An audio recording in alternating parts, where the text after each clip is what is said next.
Run for your life.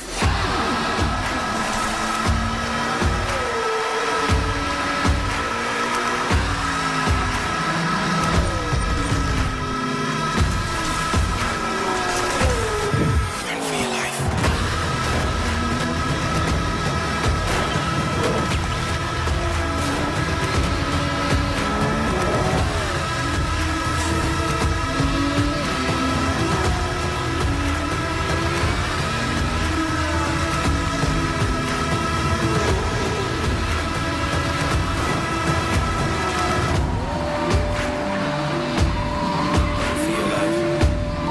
Run for your life.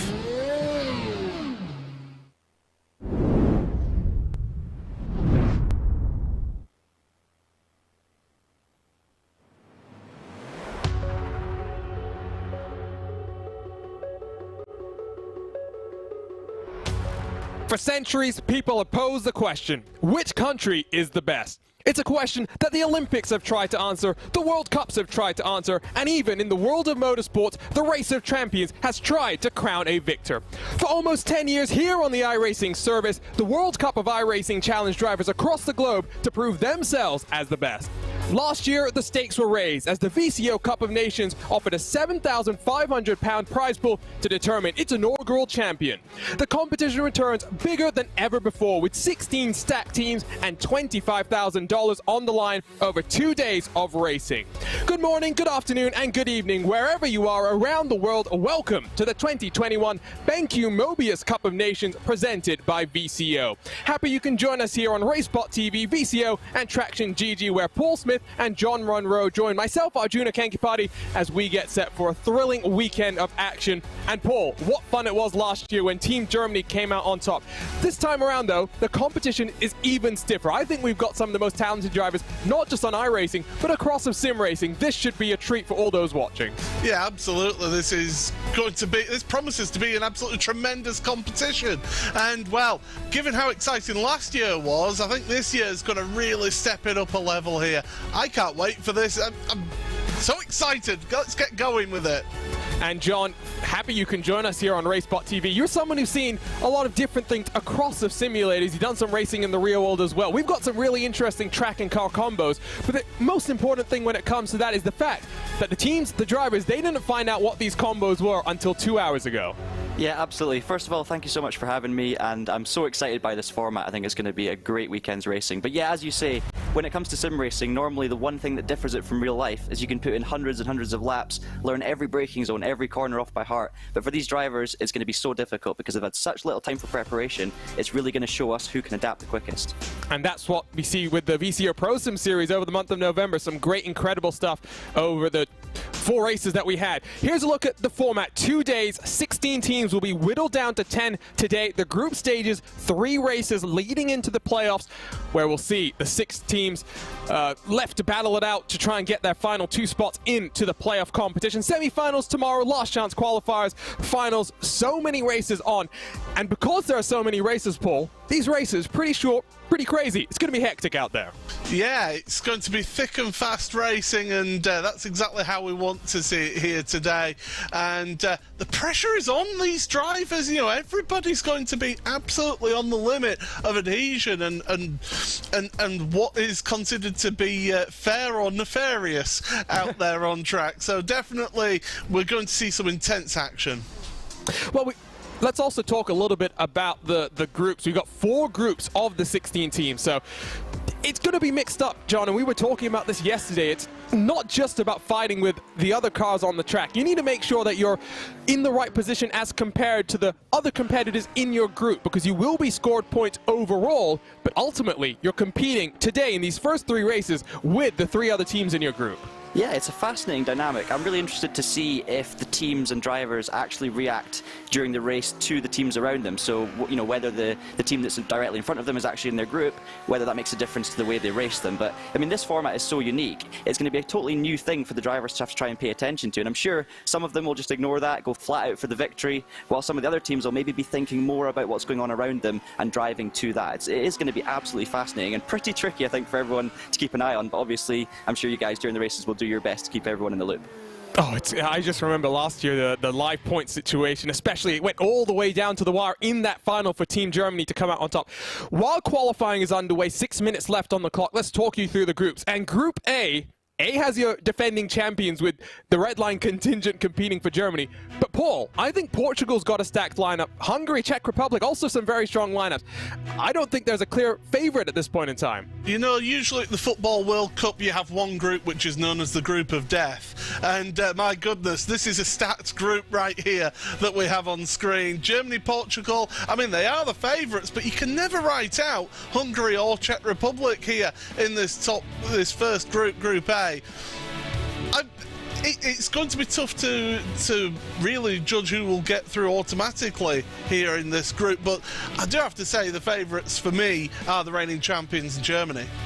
Then you've got Group B, where you find the United Kingdom, Jamie Fluke, Charlie Summers, Peter Berryman, James Pinsker. I think they're potentially one of the favorites in this group. But you've got Japan, drivers with plenty of real-life experience across of their lineup. The Netherlands don't have Martin van Luzenoord in their lineup. They've been, he's under the weather, unfortunately. Oscar Koper, a very last-minute replacement, joined this morning, so he has no idea what he's getting himself in for, but we know just how strong the Netherlands can be. Those bonga drums for Ruben Bonga going to be leading the charge there. And then Norway, Sindre Setsoth, of course, a World Championship driver, but then the young Oscar Bixrud, the experienced Jarl Tyen, plenty of experience there. And Group C, Paul, equally fun as well. That's the great thing. I think we have really the strongest lineup we've ever seen in this Cup of Nations. Yeah, certainly. You look at that France team and it's a smorgasbord of talent there. USA, yeah, that's not short on talent either, with a certain Phil Denez in that team.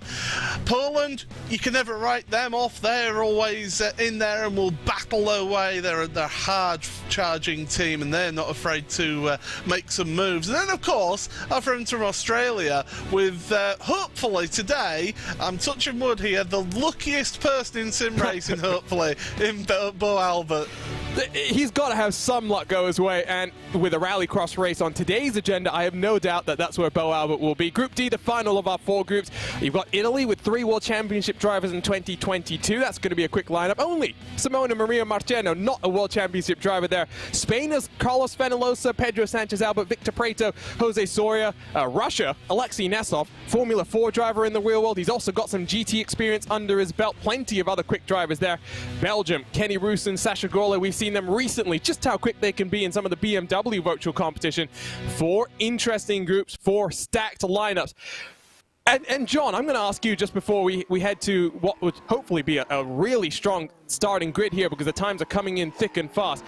You can't really play favorites in this one because there's qualifying for this race, but after this, grids get determined by the results of previous races, the standings in the groups.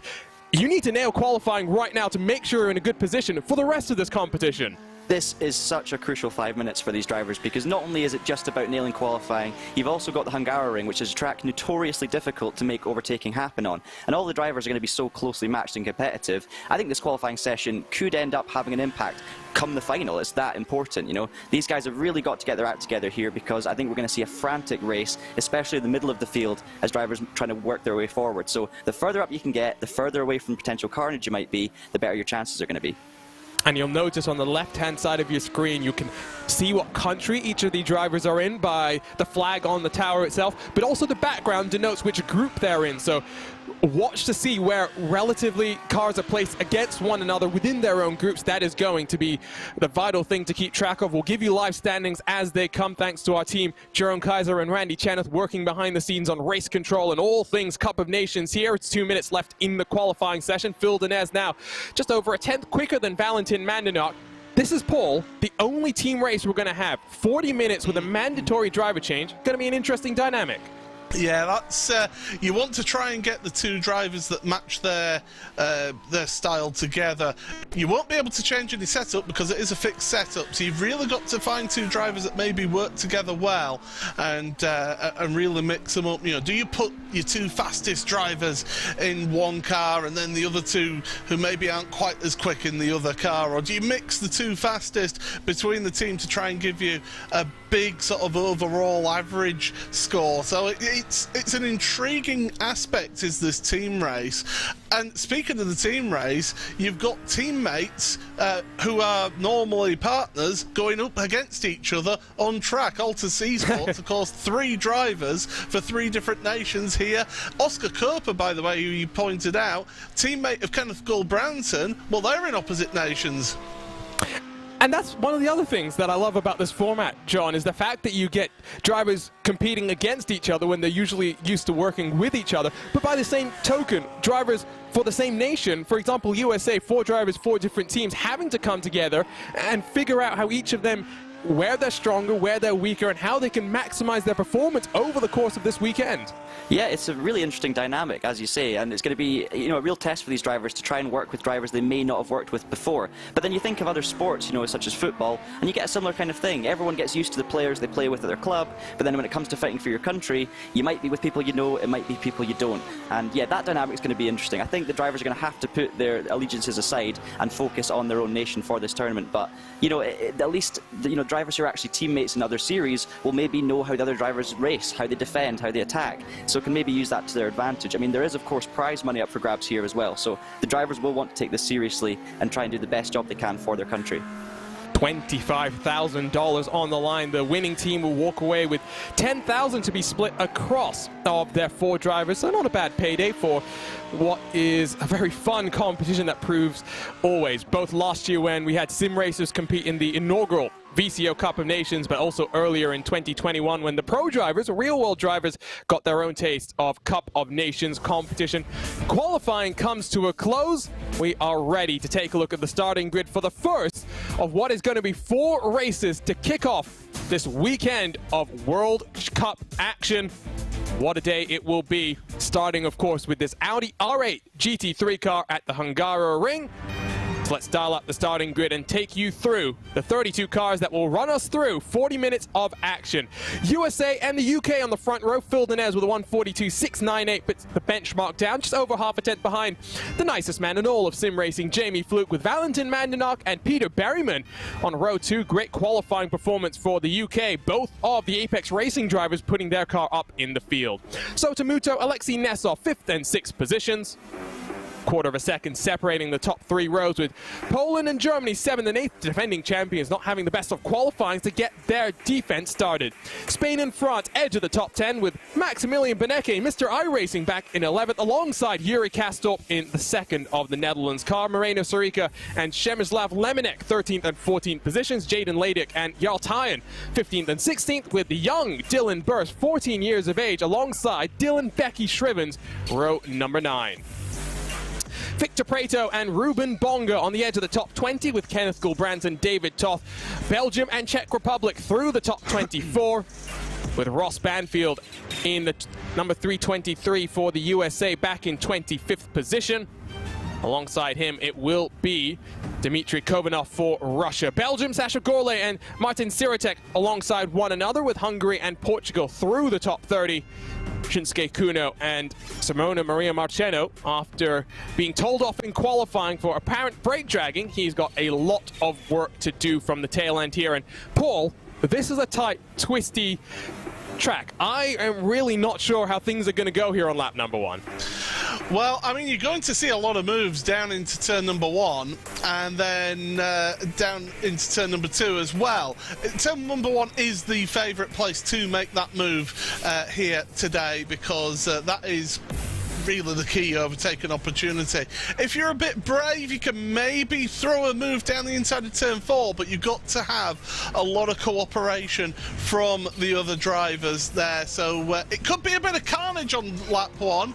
Turn 12, that's an overtaking opportunity, which is into this corner that we see right here, but again, it's not always on as this one. Fixed setup, so it's a high downforce setup. How is that going to play? I think some of the drivers were saying there's some draft to be coming into effect here today, Paul. Potentially, yeah. So, you know, you're going to be on a high downforce setup.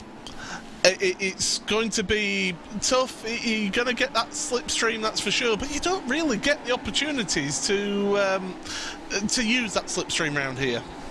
We are ready to determine the 2021 BenQ MOBIUZ Cup of Nations, powered by VCO, underway at Hungary for 40 minutes of racing. It's a good start from Villeneuve, who gets the launch 3 abreast, battling for 3rd position. Already Alexei Nesov has made his way up into 4th, fanning themselves out on the run down into turn number 1. Can we get through there safely? Oh, Japan's gotten into Russia, Germany and Italy. Oh, almighty carnage to kick things off, Paul. Well, we said it could be carnage into turn number 1, and unfortunately it's on the exit of turn number 1. Oh, watch your rejoins there in the middle of the straight there, down towards turn number 2. Everybody else working their way through. The front lot, the front 6 are trying to make a getaway. There's a car off there on the exit of turn number 4. It's going to be one of the UK cars, Peter Berryman. From 4th down to 27th. That is going to be frustrating, and it continues as they work their way up the hill in towards turn 4. Believe that was Alexei Nesov in the Russia car. Still on the exit of the hairpin, it's all coming to blows. Australia side by side, I believe that's with the Netherlands car for 13th position. Dylan Burst side by side with Ruben Bonga. Oh, and then, oh my word, it's still going on. Who's that? Who's That's that off Netherlands, the track? that's Bonga. So, wow. I mean, come on, everybody should know that it's cold tyres on lap 1. This is ridiculous. I mean, I know there's national pride at stake here, but, you know, calm down, chaps. There's another 38.5 minutes to go here.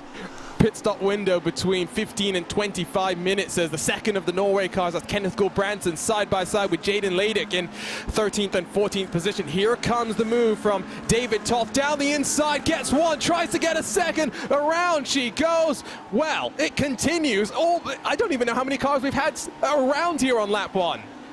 Well, well, at the moment, basically, look at the back half of the grid, and that's where you're seeing those cars that have had issues out there today. One team that would have wanted to have done really well here is, of course, Hungary, on their home track here for this first race, and that really doesn't help them, dropping all the way down David Toth to last place. Think he's had to come down onto pit road, as has Dylan Burst, Yuri Kastorp. So that's Netherlands, Australia and Hungary that all find themselves on pit lane trying to get some damage repaired. Down the inside, that's Russia getting the move done on Portugal. Alexei Nesov trying to recover, getting past Andre Martins, Martin Siratek and Peter Berryman now behind him. Take a breath, relax, and remember, we've still got 3 races to go after this one, because I have a feeling if this is what a 40-minute race is looking like, can you imagine what 15 minutes in our playoff is going to look like? That was contact behind, I'm sure of it, and I'm sure it was one of the Italian cars that went around at turn number 4. It was Marceno. Simone not having a good day out there. Look at the front of that UK car as well. It's battered and bruised for Pete Berryman. But this is what we're going to have now. We're going to have cars that are trying to work their way through the field here, and that's going to be intriguing to see, because you're going to have some faster drivers trying to make their way past a notoriously difficult track to overtake at. And so I can tell you, in terms of drivers that are still on pit road, it is the Netherlands, Australia and Hungary. Alexei Nesov, Peter Berryman in the Russia and the UK cars, they're down 14th and 18th positions respectively. Moreno Sorica in one of the Italian cars, he's down 11. Patrick Holtzman in the Germany number 113 for today's race, he's down 18 positions. So plenty of cars having issues getting started here. It includes our defending champions. Here comes a move to the inside from Valentin Mandanuk, potentially, as he tries to get around onto that's Johan Hart trying to get the move done on Dominic Blair. Working themselves side by side in through the second of the hairpins. Mounting himself onto the curb was Blair, but holds on. Johan Haas got some work to do to get on past and up into the top 5. Yeah, and we've seen how aggressive Johan Haas can be as well as a racer. He is somebody who's not shy in going forwards, that's for sure. Here's Italy going around the outside, which gives you the inside on Chechia. Oh my goodness, gets bumped out the way on the exit of turn 4. I'll tell you one team that I don't envy, that's our stewards team. Good luck for the first few laps here. Yeah, we will have live race control, so poor Randy Cheneth and Jerome Kaiser, they're going to have their they're going to be busy for the next 35 minutes or so trying to pick apart what's going on here. Holtzman deep under the brakes, but I think Siratek basically gave him the position there. Realized no point fighting when they're already 20 seconds behind your race leader. Not what you expect from the Germany team, which, let's be honest, Paul, it really is the Team Redline team here today. It certainly is, isn't it? They've really got that team. But look at the state of that Germany car, though. It's stoving in at the front. The right rear is all damaged as well. So that's going to have a serious effect on how they do drive here. And, of course, at that pit stop, if they do have any repairs that are mandated, they will have to sit there until those mandatory repairs are done. Yeah, no fast repair to bail you out of what was a crazy, chaotic lap 1. I think the second Australia car has been mixed up in something as well. I see Griffin Gardner is... Oh, excuse me, never mind. I think he was just trying to get into the car that Dylan Burse had rolled himself out of. Unfortunate for them, that's the 331 is still battling through turn 1. 5 minutes done in this Cup of Nations. Belgium aggressive on the defense as Alexei Nesov now switches back to the outside line, and what a move, as you can see the standings on the right hand side. Nesov gets a bit pushed wide by Gorla, now opens the door for the Hungary car behind, but look how close it is in some of these groups. Portugal and Germany separated by 2 points. Group C dominating today's race so far. Yeah, absolutely. France, USA, Poland, they find themselves up there in those standings. I mean, you look at it, Poland, they're 5th and 8th at the moment in this race. But of course, we do have that driver swap to take part and to take into account. So I wouldn't expect things to just sit like this for the rest of this race. No, I definitely wouldn't. And in Group C in particular, I think Australia is already now very much almost out of the equation. We've got 2 races to go, yes, but given what we see now, you can't afford to be trying to work yourself back. You need to make sure you're on the front foot heading into these next 2 races. They might be heading to the playoff, which will be the Porsche 992 at Monza. Equally chaotic, equally helter-skelter sort of a race. We'll see exactly how things play out as behind the USA car, Russia and Belgium still squabbling it out side by side. Remember, those are 2 cars in the same group, so it's not just track position. These are points in the group on the line! And Gorla gets into the quarter panel of Alexei Nesov, and Nesov once more is around. Oh my goodness, they just didn't... It was a bit ambitious. You don't really see a move happen through the final corner at this track. You really want to try and set it up on the exit of that corner to then give you the run down the start and finish straight and into turn 1, which is where we see Pete Berryman try and make the move on Hungary. But right now, Hungary fighting back, so... Berryman, he's got the Portugal car of Martins, he's got Marina Sirica of Italy behind as well. My goodness, this is tight, but this is how desperate people are to try and automatically qualify for tomorrow. There was definitely a touch there. Berryman got a little bit squirrely, allowed the Hungary car of Christoph Kerekes to hold on. Moreno Sirica, Andre Martins, Italy and Portugal right behind us. Ooh, there was a look there from Martins, I think more in defense, as here comes Patrick Holtzman to the inside of Ruben Bonga. I think Bonga's covering him off, heading down into the chicane where you need to be careful. You can't afford to go too wide through there. You'll just cost yourselves a whole heap of time. I don't know how many of these cars, Paul, are factory fresh. A lot of them showing some battle scars. Yeah, never raced or rallied one lady owner. It's certainly not going to be that case with these cars. These drivers are driving the wheels off of these, and they're pushing as hard as they can. Bonga he's not going to make any moves. He's not close enough there to the Portugal car, and so he's going to have to be patient here and try and move forward in all of this. But you got to bide your time. Set it up. This is where you need to be a little bit quicker. Set it up around this final corner. Try and get the good exit. The crucial point is the exit, and look at that, the cars just separate out again. So no moving forward, and this is one thing that can happen if you have the same setup which all of these drivers have here. It's a fixed setup race. You can end up, if you're in a slipstream train, just getting stalled out. Absolutely. 1 second clear, by the way, is Villeneuve from Jamie Fluke. So top 5 starting to be broken up. Valentin Mandanuk is coming under pressure from Sotomito in the Japan car. Dominic Blair further second back, so not really too many changes, at least since lap 1 and the almighty chaos that we did see. There's the Japan car into the chicane, hunting down the World Championship driver Valentin Mandanuk. Just finished his Force Dynamics Dallara iRacing Grand Prix Championship campaign for Romain Grosjean Esports. Now partnered with the likes of Maxime Brient, Johan Harth in the Apex Racing team, as I think one of the Belgium cars has had an off. That's Jonathan Poulet. Well, what are you saying, Paul? That was a little bit of contact between the two of them, between Bonga and Holtzman. Look at that rear wing. Yeah, I mean, to be fair, it was like that before Holtzman got into the back of his car, but Bonga doing as best as he can. Now, that car will be handling like a pig, that will. That rear wing being in that shape, it will not be helping matters.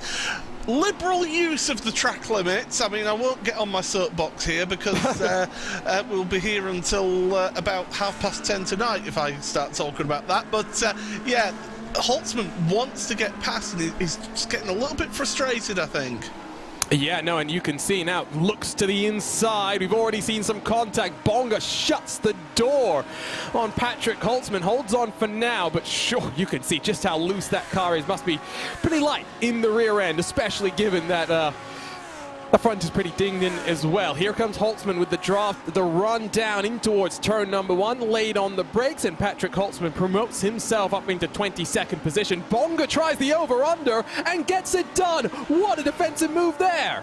And that is the benefit of that corner being like that. Yes, the other car gets to the inside. Holtzman looking to the inside, and around goes Bonga.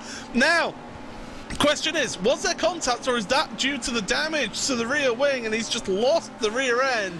I don't know, but well, high drama further down your order, but that does mean that Holtzman finds himself a position higher up. Meanwhile, up front, it's not just Japan and France going neck and neck. Here is the second of the French cars, Johan Harth, the 2020 iRacing Rallycross World Champion, has Poland in front of him, and behind him, Mr. iRacing, Maximilian Benecke, highest rated iRating driver in the entire field. And of course, not just the field, but across of the iRacing service for road course competition. Let's take a look at the replay. I think there's contact. Hard to tell from that angle, but it's a bit of a lunge. Daniel Ricciardo would be proud of that one. It was a lunge, that's for sure, but yeah, the way that car moved, it does look like just the slightest. But that's it. When you're on the brakes, you know, all the weight transfer goes over the front wheels. The back wheels are light up in the air, almost. You know, they're not really touching the track that much. It just takes the slightest of contact, and around it'll go. And that's exactly what's happened here. But my goodness, what a fight for the ages that we have here. Johan Harth and Max Benecke, what a 6th and 7th place, and Poland by pace, and I will say that by pace, are in 5th place and are doing a sterling job there. Yeah, it's not like Dominic Blair has gained as a result of all of the carnage. He's only +2 as compared to even Johan Harth, who's +4, so you say on pace. That's what we're seeing here today. It's not just the names that you may be familiar with, the likes of Johan Harth, Jamie Fluke, Max Benecke, etc., but this competition is going to show you some of the various drivers that really have the speed and can extract it from a fixed setup competition. For example, Sotomito, who is I think a lot of the hardcores will know who he is, Paul, but maybe some of the newcomers might not. I mean, Sota, I've always been impressed with Sota. He is a tremendous driver, and he's really come up through the ranks of sim racing, and he is one to keep an eye on, that's for sure. He is a tremendous talent, and you know, he's leading the Japan team here in this race here so far, and doing a sterling job in 4th place and keeping the pressure on Mandenacht in front. Pit window won't open this lap, it will open next time around, and this is where your driver combinations do start to come into effect, because 4 drivers, not everyone is going to be as quick in each of these cars across of the 2 days as they are in the others, so you'll likely pair your 2 fastest drivers in different cars. You'll make sure that the slower drivers are accounted for. The question is, which of the slower drivers started, and will you get into the pits as soon as possible, Paul, or do you wait till the end of the pit stop window? I think if you've got your fastest driver in, you try and get the most out of that driver.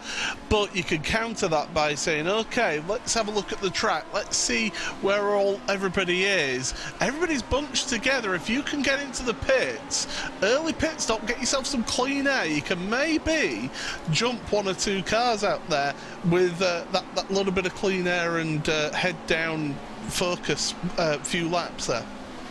To give you the update on the points in Group A, it's Germany and Portugal that are about 30 points clear of the Czech Republic and Hungary. In Group B, UK and Japan sit in the first 2 spots. Norway not far behind.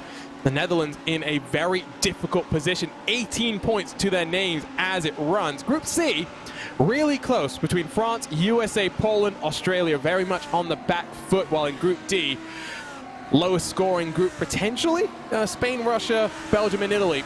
All very strong competitors, lots of racing yet to come. The second of the USA cars, Ross Banfield behind the wheel, coming under fire. He's got Hungary behind him, and I'm sure Hungary as well will be Peter Berryman to try and recoup some of the positions that he lost.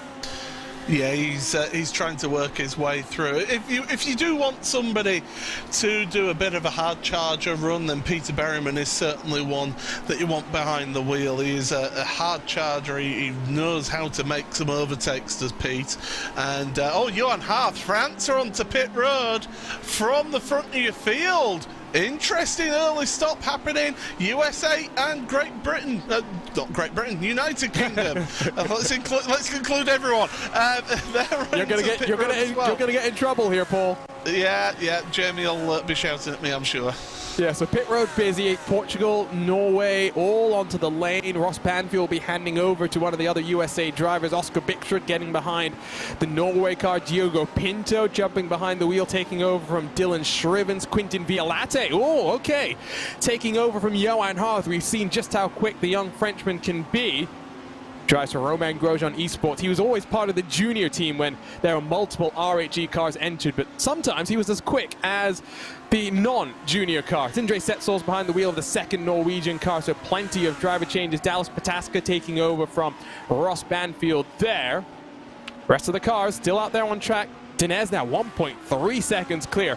We know just how quick Phil can be, but it is great to see him in a field as strong as this qualify on pole and not look back. And he's doing exactly the right thing. He's doing exactly all that he needs to do now. These drivers at the front. Around goes Karekas there for Hungary. That's down at turn number 4, I do believe. No, it's not. It's in the twisty section there. So that's turn 8, 9 sort of area. And it was turn 8 that he went off there. And I feel that he got a little bit of assistance, perhaps. Well, we'll find out here. Is it going to be all on his own? You can see the Italy car is a little bit too far behind. No, he's on the grass, and yeah, you can't do that. You cannot do that, and I think fortunate not to back that up into the wall. France and Japan into turn 1 with some now lap traffic behind them, because it's a pretty lengthy stop here for the driver change. You're looking at about 1 full minute in pit lane itself. I am correct, though. It was assisted by the grass.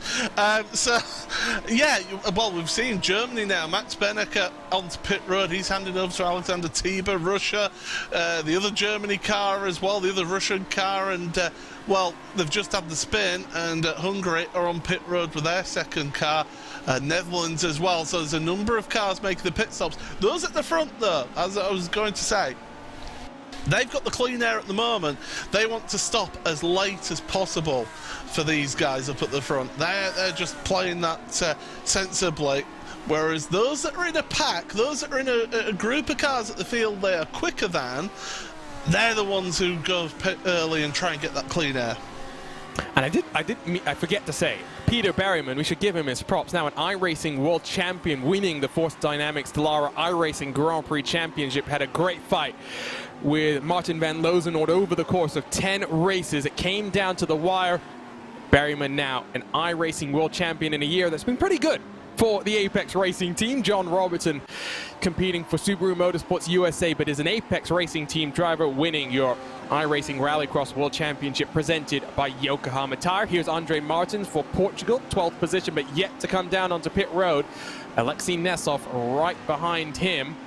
Only 6 minutes left on the clock, so only about 3 laps to go before everyone will be forced to come down onto pit road. And I believe Dominic Blair in the Poland 341 has come as Andre Martins dives down onto pit lane himself. Yeah, certainly. So the last few pit stops happening, and some teams have decided to just split it completely even, 50-50, split the race there, whereas other teams will look at how the lay of the land is as they're going along. So Alexander Tieber at the moment for Germany 2 is the leading car that has pitted.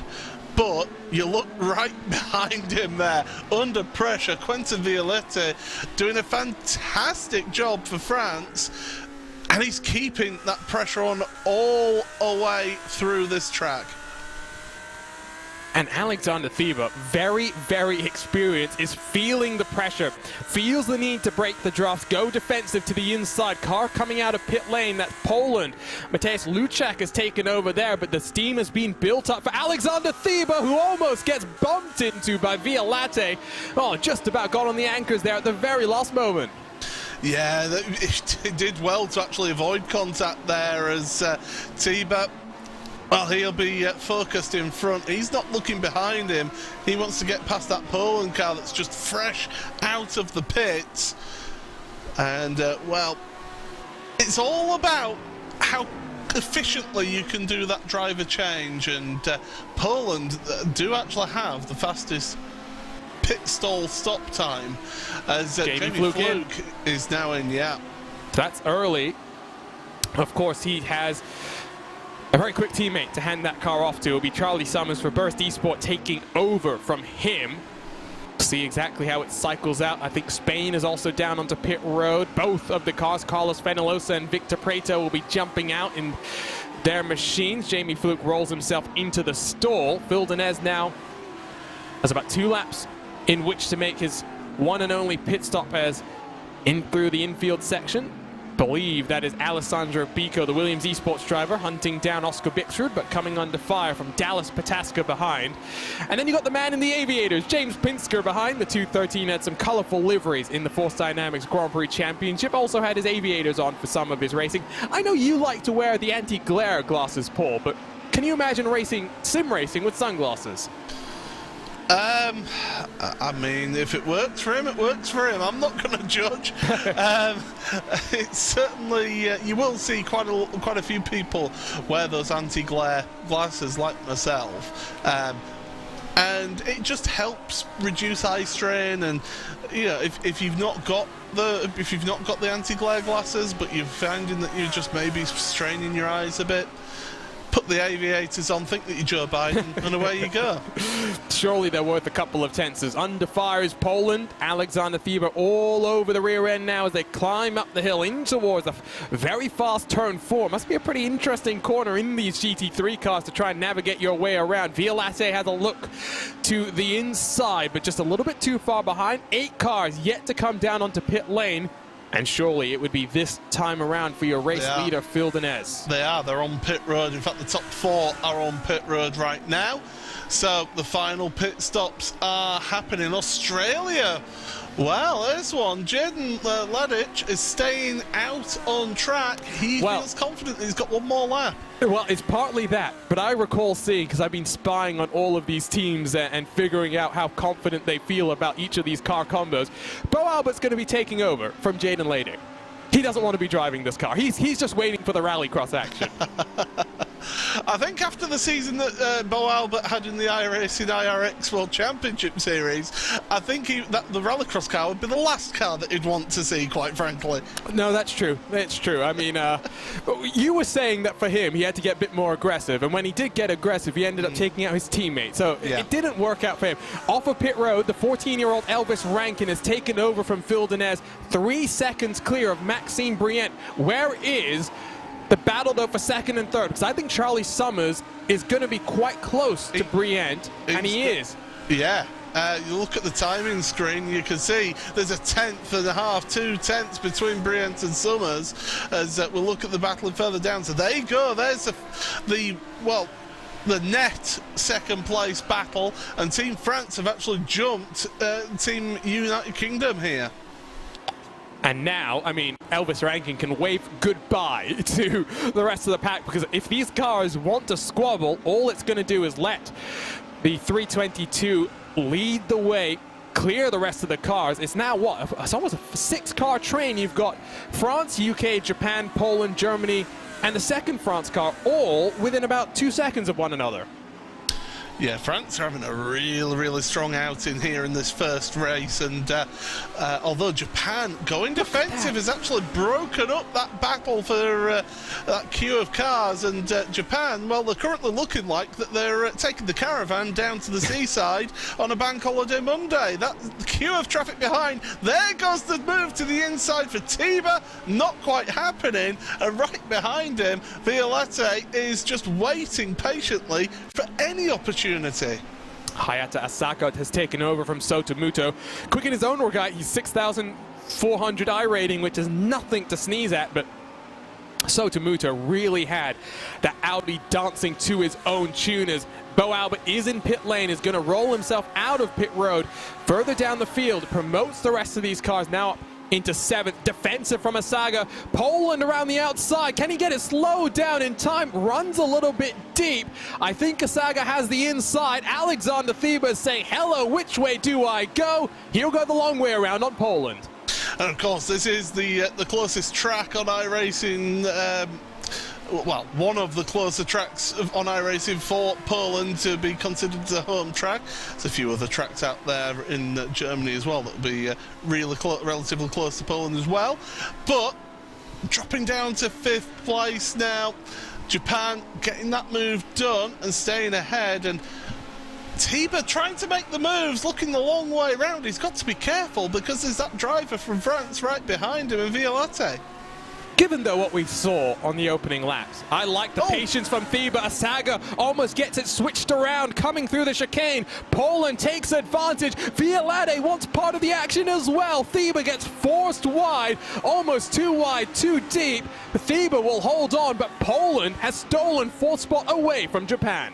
You don't traditionally see many overtakes around that section, but my goodness, that's how to take advantage of a mistake. Speaking of mistakes, Oscar Bittrud for Norway. Little bit of a half spin, gets it back there, and there's France down the inside, and Tiba saw it last minute, dove out the way, and Violette says, thank you very much. Bonsoir. And he tried to get back to the inside, but Violette shut the door on him, has let Poland and Japan just stretch their legs very slightly. Last lighter flashing from Thieber. Don't think he appreciated that one. No, really? It was a late move, I will give him that, but Violette, I mean, we've seen, again, a lot of these drivers quite aggressive, and it's great to see, though, that on the whole, in general, it has been clean. You say that. I'm still a little bit in shock as those first couple of laps. Yeah, like I say, on the whole. If we take the whole thing into account, it's been relatively clean.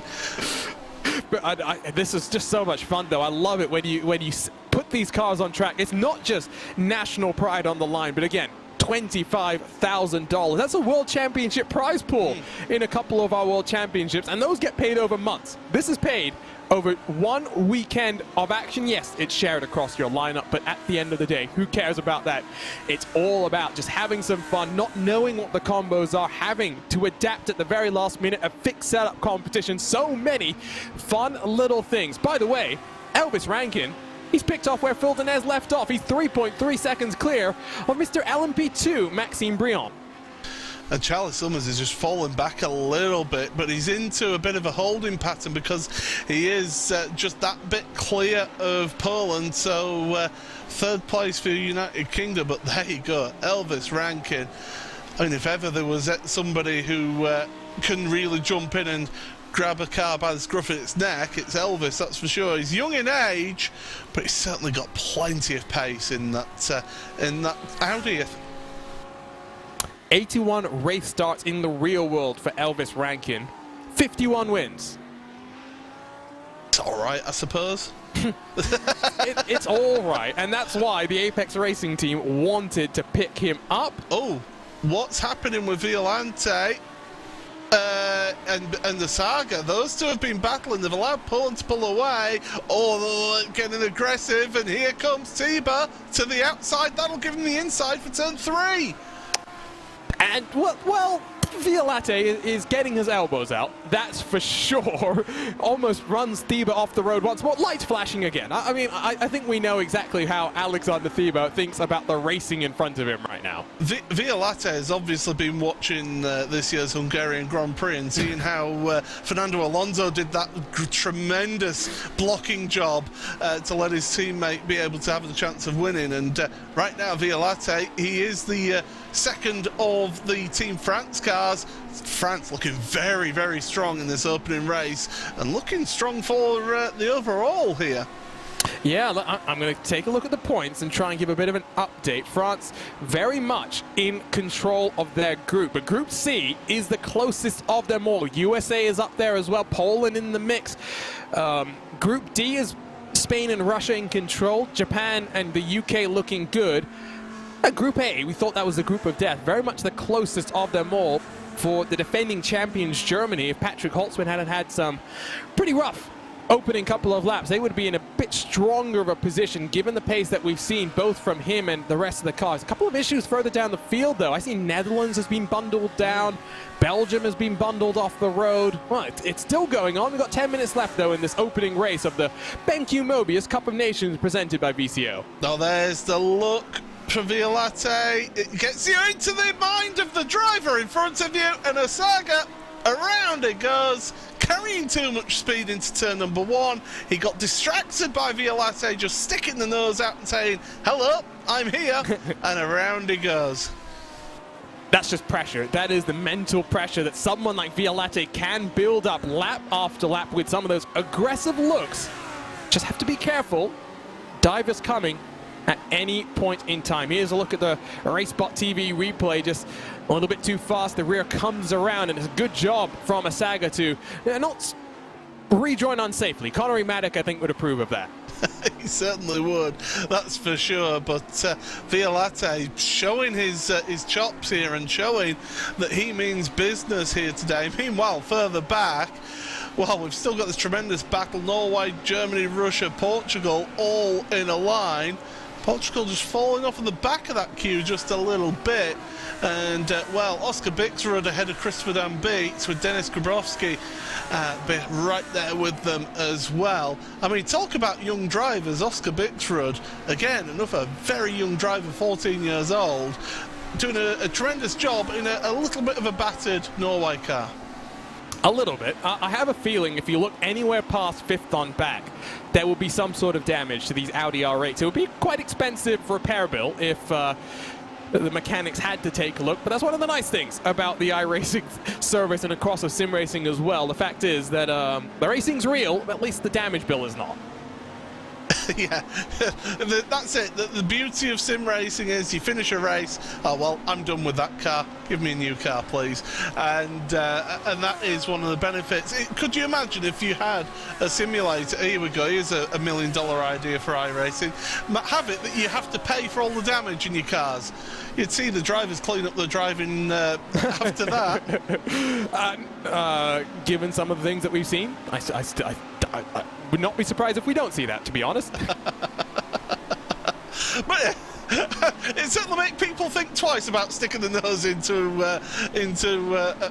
a move that isn't really on. But certainly these drivers they're putting on a tremendous display of driving, and this queue of cars now, Oscar Bixrud, it'll take a mistake from one of these, I feel, to really change things up in this mid-pack, because they are pretty so easily matched between them. And this is the beauty of this competition as well. You're seeing drivers so evenly competing. And one thing that I loved, Paul, was that they announced which cars were potentially going to be used. They announced which tracks were potentially going to be used, but they didn't announce the combinations until 2 hours before we went live here.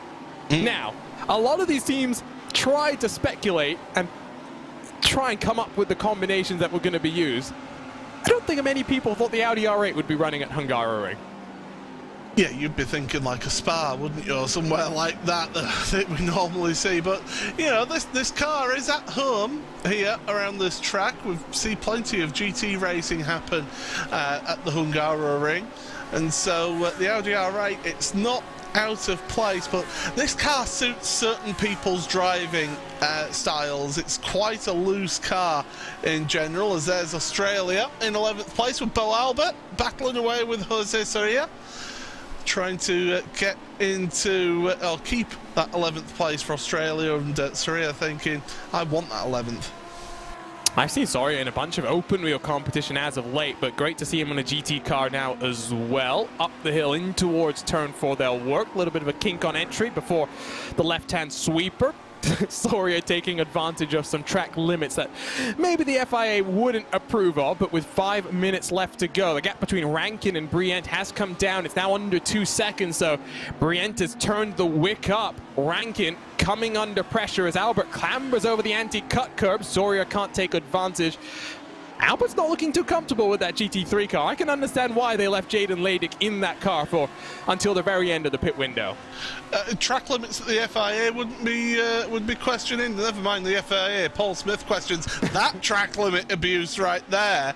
I do see that Norway have had one of their drivers drop down the field. Yeah, Oscar Bixrud, he was in front of Christopher Dambeat, and he's dropped down the order to 21st now, so something's happened between those drivers.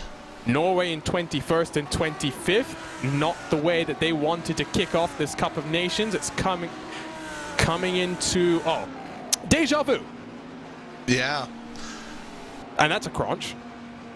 Yeah, luckily it's a tyre wall there, so you don't get quite as much damage as if you would if it was a Armco barrier. Other brands of barriers are available. And, you know, there's still this battle for 11th place. Bo Albert, you know, we've seen him plenty of times in Rallycross and in other spec series as well. You know, he's not new to road racing. It's just that he'll be more the specialist for the dirt sections.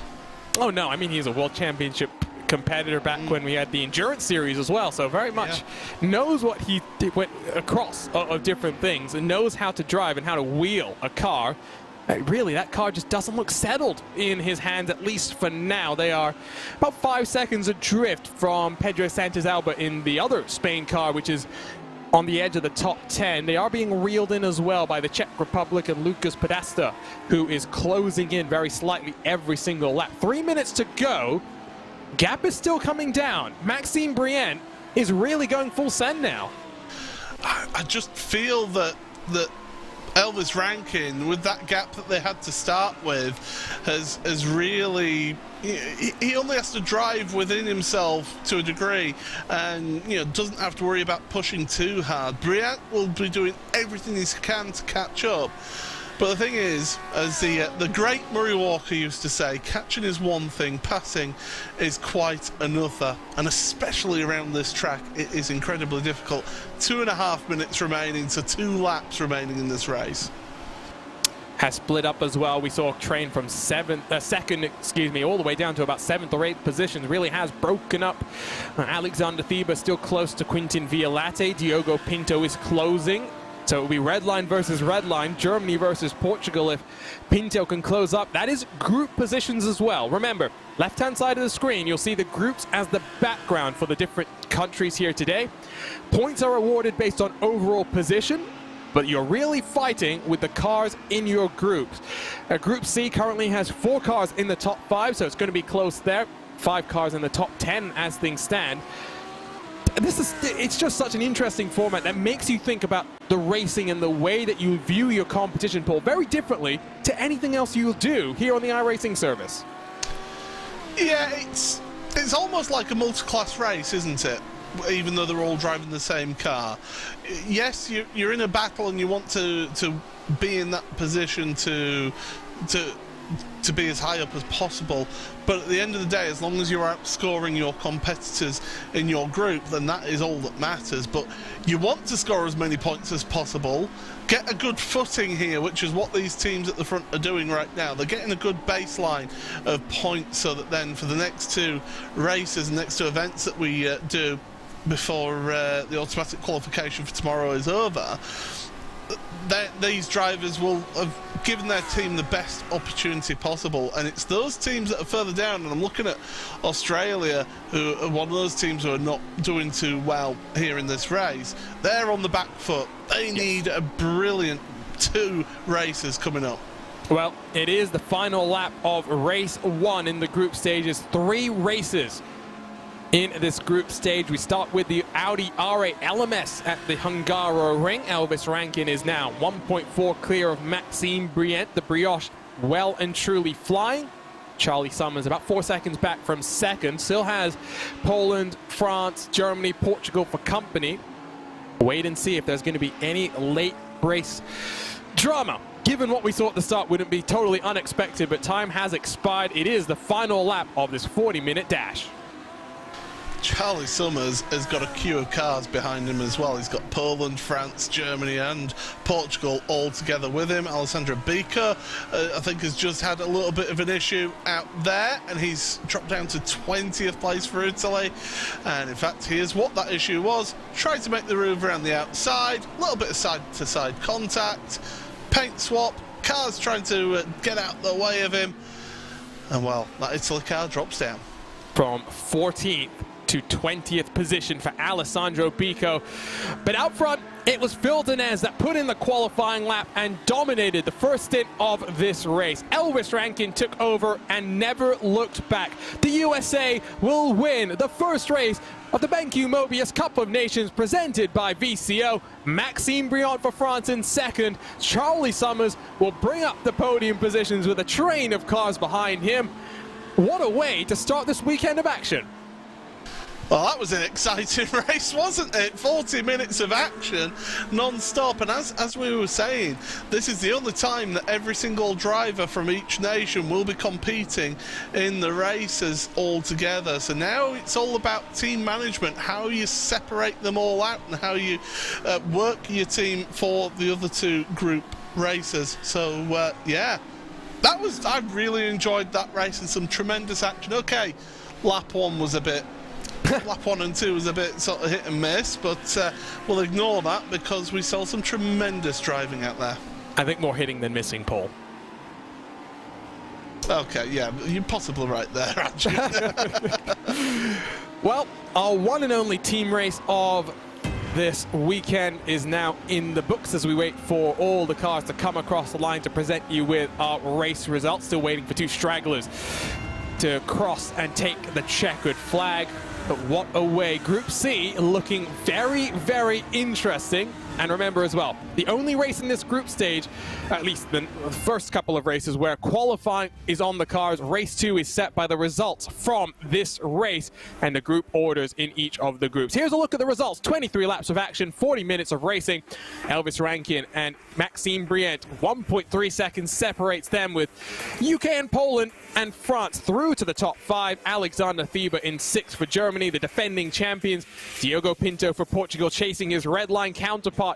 Not far behind between the 2 of them across the line, with Poland, Japan and Spain through the top 10. Down in 11th, it was Bo Albert, the last car to come down onto the pits for the mandatory pit stop, taking over from Jaden Laydick. Spain behind him with Lucas Podesta in 13th for the Czech Republic. Russia, Cup of Nations, UK through the top 15, with USA, Russia, Portugal, Germany and Italy completing the top 20. 34 seconds between 1st and 20th, an indication, given the level of quality, the level of carnage that we saw on the opening laps of this race. Oscar Bichterud for Norway had a couple of moments in his stint of the race. He drops down into 21st position. But the Belgium car right behind him as well. Oscar Kopa, late race replacement for Martin van Lozenoord. He's finishing this race one in 23rd with Sindre Setsour's 24th for the second Norwegian car. Japan in 25th with Hungary. Belgium, the final cars on the lead lap. Then you get into some of the cars that had major drama to kick things off. The Netherlands, Hungary, Czech Republic through the top 30. While cars not even making it into the second half of this race. It was Dino Lombardi for Italy and Griffin Gardner for Australia. Dylan Burst not enjoying the best of start in this 2021 BenQ MOBIUZ Cup of Nations presented by VCO.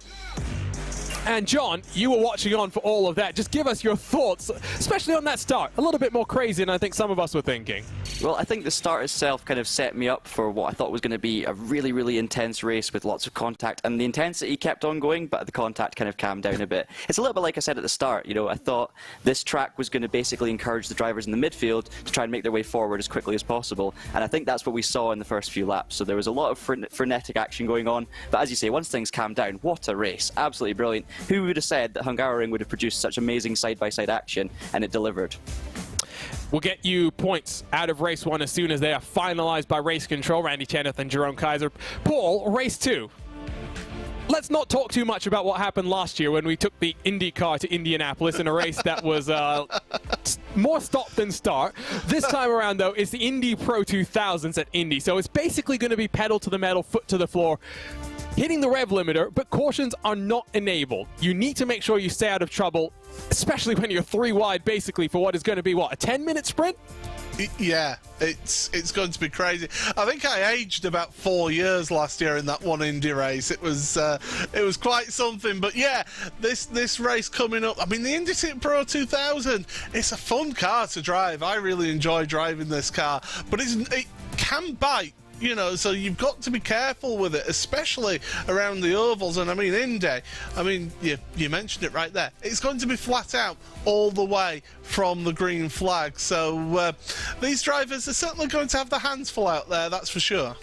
I still remember from last year, because we had caution laps not counting, it meant that basically every time we had a caution, things very much slowed down. Matt Gallagher of WTF1 had enough time to order a pizza, get the pizza delivered, eat the pizza, and be ready to talk about the race in the conclusion of all of it. So hopefully it's a little bit different this time around, but it's sure to be very, very exciting. The final race of the group stage, by the way, will be a rallycross race at Hell Lankenbanen. So excited to see how that one's going to play out, but I think, at least for now, one driver is going to be able to take a bit of a break here, John. The other three drivers will have to race. So now you split your teams up. One driver watches on, maybe gives a little bit of spotting advice, and then he gets ready for the Rallycross showdown.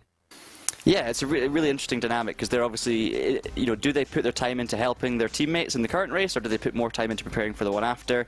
It's going to be interesting to see what happens with that. But yeah, I mean, I'm still shocked by how good the racing was in that first one. You know, we saw the likes of USA doing a great job out front, but then actually the likes of France having more strength and depth, scoring more points. So I mean, USA won the first race. They're not even necessarily favourites to get through because they're in a really close battle with Poland for second in the group. So it shows you that you really need your second, third and fourth drivers to be right up there on pace, and that's why the next few races are going to be really interesting to see.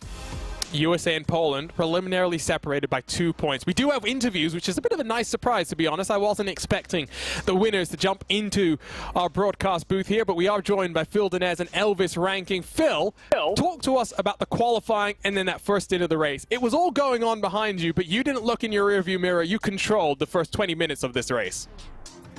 Well, I'm not sure if many people know, but I have dual citizenship, and my second citizenship is Hungarian, so I kind of had to do it at this track, right? I had to put it on pole and drive away. There was no other place to do it, and it feels really good to do it at a track like this, where I've wanted to win for so long. So, and you know, Elvis did an awesome job bringing it home. No mistakes, and yeah, it's just awesome to start out like this. And Elvis, I'll ask you this. Were you getting a bit worried in the closing stages when your Apex Racing teammate was closing down on you? It must be a little bit weird having a teammate chase you down when you're competing against one another here today. It's something I'm kind of used to, but it was definitely a little odd. I know Maxime has pace in the LMP2, and he did VRS SEO, so he has pace in GT3, so I knew he was coming. I just had to stay smooth, and Phil did an amazing job getting me the gap. You guys, I think, really showed that you'll be one to watch. Now I have to ask you, Phil, who's going to be racing at Indianapolis? Because, of course, we just mentioned this. 3 drivers race in this oval race, and then the odd man out competes in the final race of the group stage. So how are you guys splitting this up to kick things off? I believe the next race will be myself, Elvis, Dallas, and I think Ross will be doing the rallycross race, as far as I'm concerned. And I'll ask you, you're a Road to Indy driver. What's this going to be like? Because it's not going to be a traditional oval race for this Road to Indy car. It's a bit of a longer oval than we're used to in the Road to Indy, so expect a lot of action. That's all I'm going to say. And for you, Elvis, I mean, talk to us about this format and the way that this competition works. The fact that you come together, 4 drivers, same country, but very different teams. You're fighting together now. What's that been like for you? I know you guys have been pretty proactive in practicing with one another. Yeah, obviously, it's important to get to know the team. Obviously, it's not like how you're usually used to when you're showing up and you've talked maybe for like 50 hours with the guy and you know them very, very closely. You know, this is a throw in the ballpark for sure. You know, getting to work with guys, different team. It's a cool experience for sure. Getting to know people on a different level compared to like, oh, you know, I race against him. He's like the rival. But no, this is definitely an amazing event. It's super, super cool every single year. Like the Sim Racing Olympics, and it's so fun to be a part of. Well, $25,000 on the line. Still 3 races to go today before the finals tomorrow. Good luck, guys, and hopefully this luck continues. Yeah, cheers. Thanks, guys. So Phil Dinez, Elvis Rankin, winners in the 40-minute dash at the Hungary ring. Still getting ourselves ready to get gridded up. And remember, Paul, there's no qualifying for this next race. It's all dependent on the results and the group positions of race number 1.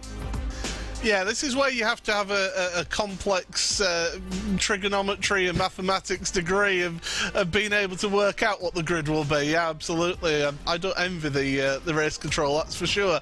But, you know, Indy Pro around Indianapolis, it seems fitting, really, doesn't it? But as Phil said, you know, there's going to be lots of action.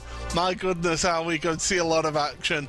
But you did mention, though, cautions are not there to save those drivers. So, yeah, you've got to be careful. You've got to push. Don't get me wrong, but you've got to keep your wits about you. Phil has some bad memories from Indianapolis in the Cup of Nations Pro earlier this year when he was racing with the real-world drivers in their Cup of Nations. He qualified on pole, and then Sage Karam, who has plenty of experience in an Indy car at Indianapolis, gave him some in-car tools to try and use. Phil spun on turn number 1, lap number 1, and took out about half the field with him in what was an equally chaotic race. Cautions were at least disabled there, so we didn't end up in the never-ending hell that was last year in our race at Indianapolis. But John, now, we talked about that team splitting up. This is where you have to get to know your teammates and know where their strengths are and not just trust them. That's where the practice comes in as well.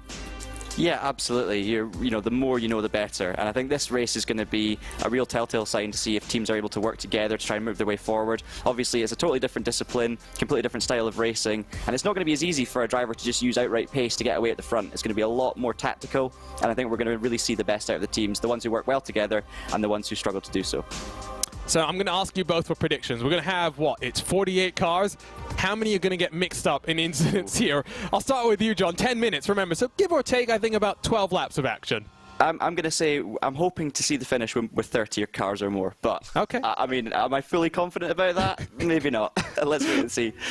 What about you, Paul? Which way are you thinking on this one? I'm going to say evens over-under on, evens odds of over-under, what, 20 cars finishing that? No, come on, these are some of the best sim racers in the world here right now, and not just on iRacing, but from across simulators, other simulators as well. All joking aside, I think we're going to see some really close action. Yes, we're going to have a couple of unfortunate incidents. That's going to be the nature of the racing with this car. It's going to be close, it's going to be frenetic, it's going to be action-packed. You won't want to miss a thing. Favourites? I mean, you can't really look past the USA, can you, really, in this? This is their environment, isn't it, very much? Well, and I think the interesting thing here is Phil Dinez won, but because it's by the group result, he won't be on pole. I believe it will end up being France on pole, but the drivers will get reversed. So Villeneuve won't start at the front. I think he'll start at the back. You said you need a trigonometry degree. I think you need a PhD in calculus at this point. We'll wait and see. We'll leave that to the spreadsheets and the race control team to get figured out. They are working on that, by the way. They are endeavoring to get the new race up as quickly as possible. Just a chance for us to chat and talk about things going on right now. And of course, when you get to Indianapolis, there's only one thing you can do, which is play back home again in Indiana, which is always the best part of any RaceBot TV broadcast. Cannot wait for that. But the rest of the day, we can talk about today's combos. We can't talk about tomorrow's combos. We can't do a Will Vincent. We can't leak the combos before they actually get announced. Open wheel, Indy Pro 2000 next. Rallycross, that's a Subaru STI, a spec car as well for all of the Rallycross competition over the next couple of days. To finish things off, though, Monza and the Porsche Cup car, John. I don't know how that's going to play out because remember, 8 teams will already be qualified. 8 more teams fighting for just what will be 2 spots in the final tomorrow. That's going to be a pretty hectic race, and if turn one at Hungaroring was any indication of what to see, well, the Temple of Speed's got some drama for us, I'm sure. Absolutely. I mean, as a combination for a race where all the teams and drivers are going to be desperate at that stage, maybe with less to lose than before, it's not the same as this first stage where, you know, half of the teams go through and half don't. It's only, I think, 25% of the teams that are on the track at that time will get through. So that is going to create some drama for sure. And turn 1, I might be closing my eyes. I mean, the thing is that, you know, these guys are all really good. You know, even the drivers down in 30th position in that first race are still really, really good. Some of them even setting as good lap times as the winners were. So the quality is still going to be super high, but the desperation is going to be just that little bit higher. Well, we do have confirmation of the points heading out of race number 1, so let's give you how it stands right now. It is close in multiple groups, not so close in other groups. Germany, Portugal, 2 points separate them, but they're about 46 points clear of the Czech Republic. Hungary, who were looking fairly decent in terms of pace, just not going the way that they wanted. In terms of Group B, it's the UK that lead the way. They're almost double the points of what Japan have. Norway and the Netherlands really not enjoying the best of race number 1s, but this next race, even more points are on the line. How will things shake out for them? Group C, well, 3 teams, all with a very strong chance of making it. France, both of their cars finished up in the top 5 positions. USA, of course, won the race, the second car down in 16th. Poland, they look good as well. Both of their cars were in the top 10, 2 points back from the stars and stripes of the USA, but Australia on the back foot, need to try and bounce back from this. Group D looking good. Spain and Russia building an advantage, but Belgium, we know how quick they can be. Italy's not out of the mix as well. 3 World Championship drivers in that one. What's the biggest surprise, Paul, when you look at these results? My biggest surprise is the position of Netherlands down in last place in their group. They had a nightmare of an opening race. Okay, they've had a bit of turmoil with a change of driver last minute. Italy as well, bottom of Group D. Fortunate for them, they're not actually that far away because Spain and Russia didn't really score too many points in that, but we thought Group A was the group of death. It appears to be Group C that is that after that opening race, because my goodness, we knew France were going to be a real challenger this time around, but USA put on a tremendous performance there, and Poland as well. I said don't write them out, didn't I? When we were going through the different groups, Poland are one to keep an eye on here. And for you, John, I know you are somewhat familiar with basically every simulator, but somewhat new to the broadcasting side here on iRacing. Who was your biggest surprise to kick things off here? I'd have to agree with Italy for a start, because obviously, you know, they made such a strong start last season, taking the win in the first race, to then have the same driver, Simone, who won the race last time, be right at the back of the grid in qualifying, and then have a couple of spins as well, the other car having a spin too. Yeah, Italy were a real surprise to me, but thankfully for them, Belgium and Russia making contact halfway through the race really helped them stay in the mixer. And then, as you say, you look at the likes of Group C, you've got a team that actually won the race, that were doing pretty well. The second car wasn't even that bad either for USA, but because France and Poland had such good strength and depth, they were able to stay right in the mix too. So I think USA will be nervous, to be honest, because they couldn't have done too much better in that first round, and they're still under pressure. And yeah, as Paul was saying, Netherlands really struggling too. You had the top Netherlands car outside of the top 20 with damage, and then suffering another spin with a bit of contact. It was a real tough one for those guys. So yeah, I mean, a long way to go, it has to be said. So things can be turned on its head, and I'm sure they will be turned on their heads. And of course, while we wait for the second race server to come up, there's one thing that we did want to do, because of course partners at Williams helped put all of this on. The sad news that this past week Sir Frank Williams unfortunately lost his life. Someone that's done so much for motorsport. Paul, I know you're the oldest man on the panel, so you basically volunteered to pay some tributes to him, but it's just hard to explain to someone who's new to motorsports how much of an impact Sir Frank has had on not just Formula One but across the motorsports. Yeah, absolutely. I mean, you look at the longevity of his career, of being a team owner and a team principal at Williams Racing, you know, starting in the late 70s. I mean, he sold his original outfit to Walter Wolf, to become Wolf Racing, and then started up another team with his longtime work partner Patrick Head. And that team just slowly grew and grew. They got the first Grand Prix win in 1979, the first World Championship with Alan Jones in 1980. Keke Rosberg then followed on in 1982, of course. And you know, you go through the years then of the success. You had the years, the Nigel Mansell mania through. He got his first ever win in a Williams at Brands Hatch at the European Grand Prix in 1985. Key moments in people's careers and people's lives. You know, Mansell winning the championship in 1992. You had Piquet winning 87 for them. Hill, who could forget the epic battles that Hill and Schumacher had in the early to mid-90s as well. Jacques Villeneuve coming in and surprising everybody, coming in from IndyCar and becoming a world champion in 1997 as well. Then went through a bit of a lean time after the sort of the mid-2000s. Had a real boon when the new hybrid regulations came in Formula One, got close to winning races in that. And who can forget, though, going back to 2012, we were discussing it last night, Pastor Maldonado, the last race winner for Williams, or the most recent, sorry, not the last, the most recent race winner.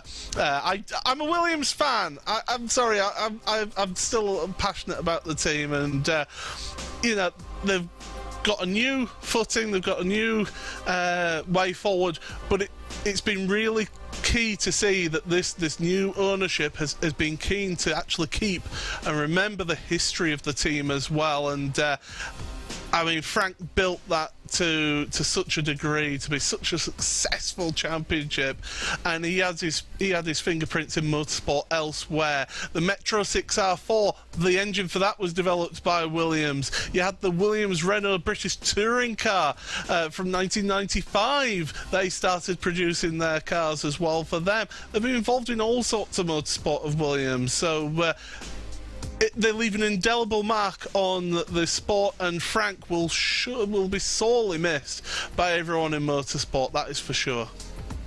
So many drivers have gotten their starts under the Williams banner, and that win at Spain was so spectacular that of course the car then had to go on fire and make it an interesting after party, that's for sure. What about you, John? What memories do you have of Williams in not just Formula One but across the motorsports?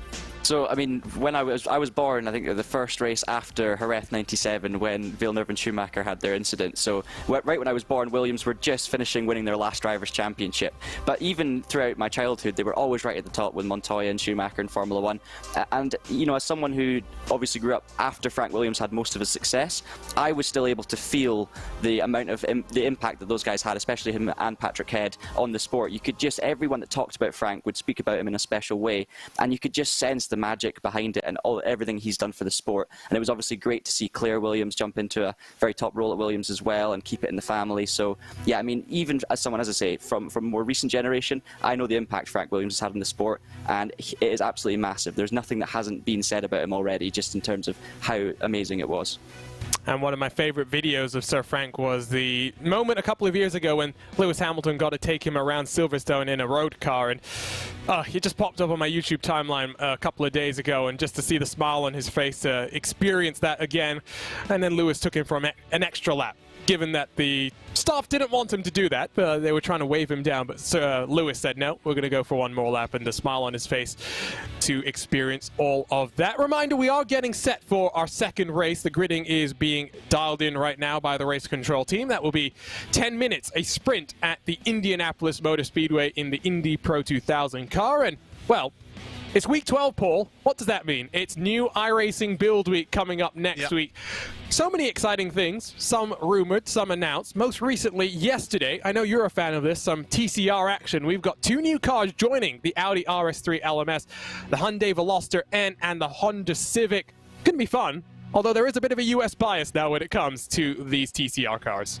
Well, of course, you look at it in the USA, those cars run in the IMSA Michelin Pilot Challenge as well as that Audi RS3. So, that's where those cars have come from. It is the Elantra, by the way, yes. not the... Sorry, no, my mistake. I blame our producer, Tyler Maxim, because he, of course, does race that Veloster in TCR competition in the IMSA Michelin Pilot Challenge. So just blame Tyler. It's the easiest thing to do. Yeah, I mean, that's what we always do anyway. But, yeah, those 2 cars I'm really looking forward to. I'm a touring car guy at heart. That's what I grew up on as a motorsport fan. Gotta say, as well, as a Brit, yes, I'm biased. Knockhill coming to the iRacing service as well. I think a lot of people are going to be surprised at how tricky that track is, but what fun it is as well. Oh, it looks spectacular. We'll get a new rallycross track as well, a layout of that, so exciting. Of course, we've also got the new update to Watkins Glen, which is a fan favorite, one of the oldest tracks on iRacing. It's not just visual, though. You're going to have new curbs, all of that kind of stuff. It's also rumors, and we'll find out more about them on Monday, I have a feeling, about a particular Mercedes-AMG Petronas Formula One team vehicle that might be joining the iRacing ranks, but we'll see exactly how that plays out. Plenty of things still on the horizon for iRacing. Brazilian stock cars were confirmed a couple of weeks ago to be launching in 2022. We'll see exactly when they launch as well. So many fun things to play with over Christmas, heading into the new year as well. Ready for race 2 then? Drivers are getting ready to go. We're going to step away for a couple of moments' time, but don't go anywhere. We'll be live from the Indianapolis Motor Speedway right after this.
Well, here we go. Race 2 is about to get underway. We are now live from the Brickyard, the Indianapolis Motor Speedway home to the greatest spectacle in racing, but not ready to go in a Dallara IR18. Instead, we're in the Indy Pro 2000s, Paul, and a car that we've seen a lot on RaceSpot TV, but usually doesn't race here. Phil Denez said that as well. Bigger than most of the ovals that this car visits during even real-world competition. We're in for a treat. Lots of 3-wide, maybe even 4-wide action, and I think survival will be the name of the game here. Yeah, the drivers, we've been chatting between us in the break. Drivers are going to be bouncing off that rev limiter, especially if they're in the draft. So you really got to get some moves done early. I say, try and get yourself worked up the field as quickly as possible, because it is only a short race here today. Well, we'll get to that in a couple of minutes. They're out for practice right now. They're getting their first experience of drafting and trying to play the position game, which I think is going to be what we see here now, John. It's getting the runs, timing the runs, and even when you're on the limiter, putting yourself in the right place at the right time will be crucial, assuming you survive lap number 1 here. Yeah, it's going to be so tricky, especially if you've got someone in front who knows how to hold their lines properly. I think we're going to see a lot of drivers trying to defend down the inside. Is it going to be possible for people to make the move around the outside? I'm sure many are going to try it because they're going to have no option. As we keep saying, these drivers are at the top of their game, so they're going to try everything they can to make progress. But what we really don't want to see is a big incident near the front, because then if you're towards the back, you're going to be in big trouble. So yeah, as you say, keep your nose clean, try and keep your eyes as far ahead of you as possible, and make up those positions if you can. Well, let's take a look at some on-track pictures, as I have a feeling the new damage model is going to get a working here today. You'll see the tires flying all over the place, nose cones going for its own rides as well. And a reminder, it says 43 minutes left to practice, but we will manually advance to the race session in a couple of moments' time once everyone is ready to rumble here today. And reminder as well that you can follow along on VCO Esports for the latest updates from all of today's action. Cup of Nations Sim on Twitter as well will get you covered with all of the important storylines over the course of these next 2 days of racing. Reminder, $25,000 prize pool. $10,000 will go to the winner as well. Belgium shows just how treacherous this place can be, Paul. Yeah, those walls bite. They're not made of pillows. They bite and bite hard, that's for sure. And those drivers, well, they are certainly ones to keep an eye on as this goes on. But yeah, we'll see how things get on in this race. And yeah, certainly as we wait for things to all get sorted out and ready for the start of this race, it's definitely it's ample time to get some practice in and to really get your eye in around this track. Second race of the group stage then, as we'll get ready to go racing. Man, I wish we could talk about the lineup for tomorrow, because there's some really interesting things on the cards, multidisciplined as well.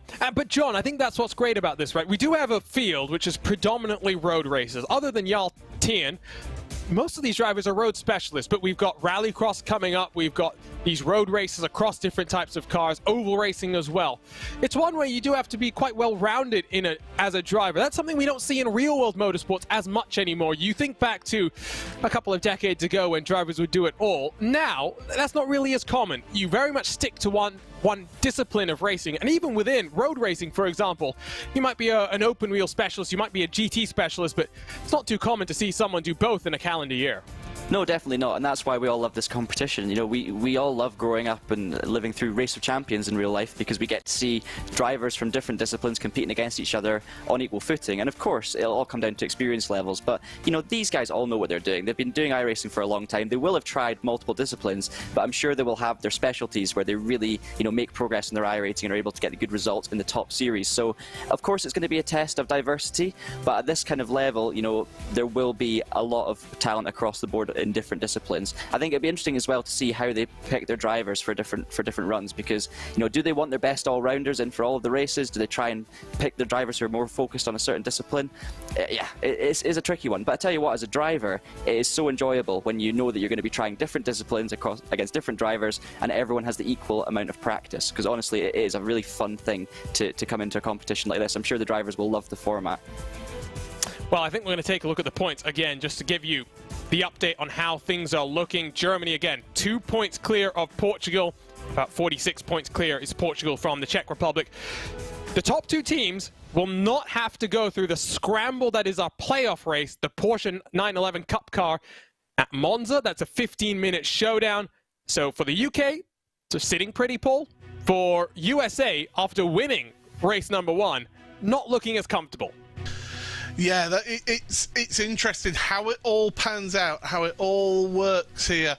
And, you know, the UK, you mentioned there, nice buffer in their group, in Group B.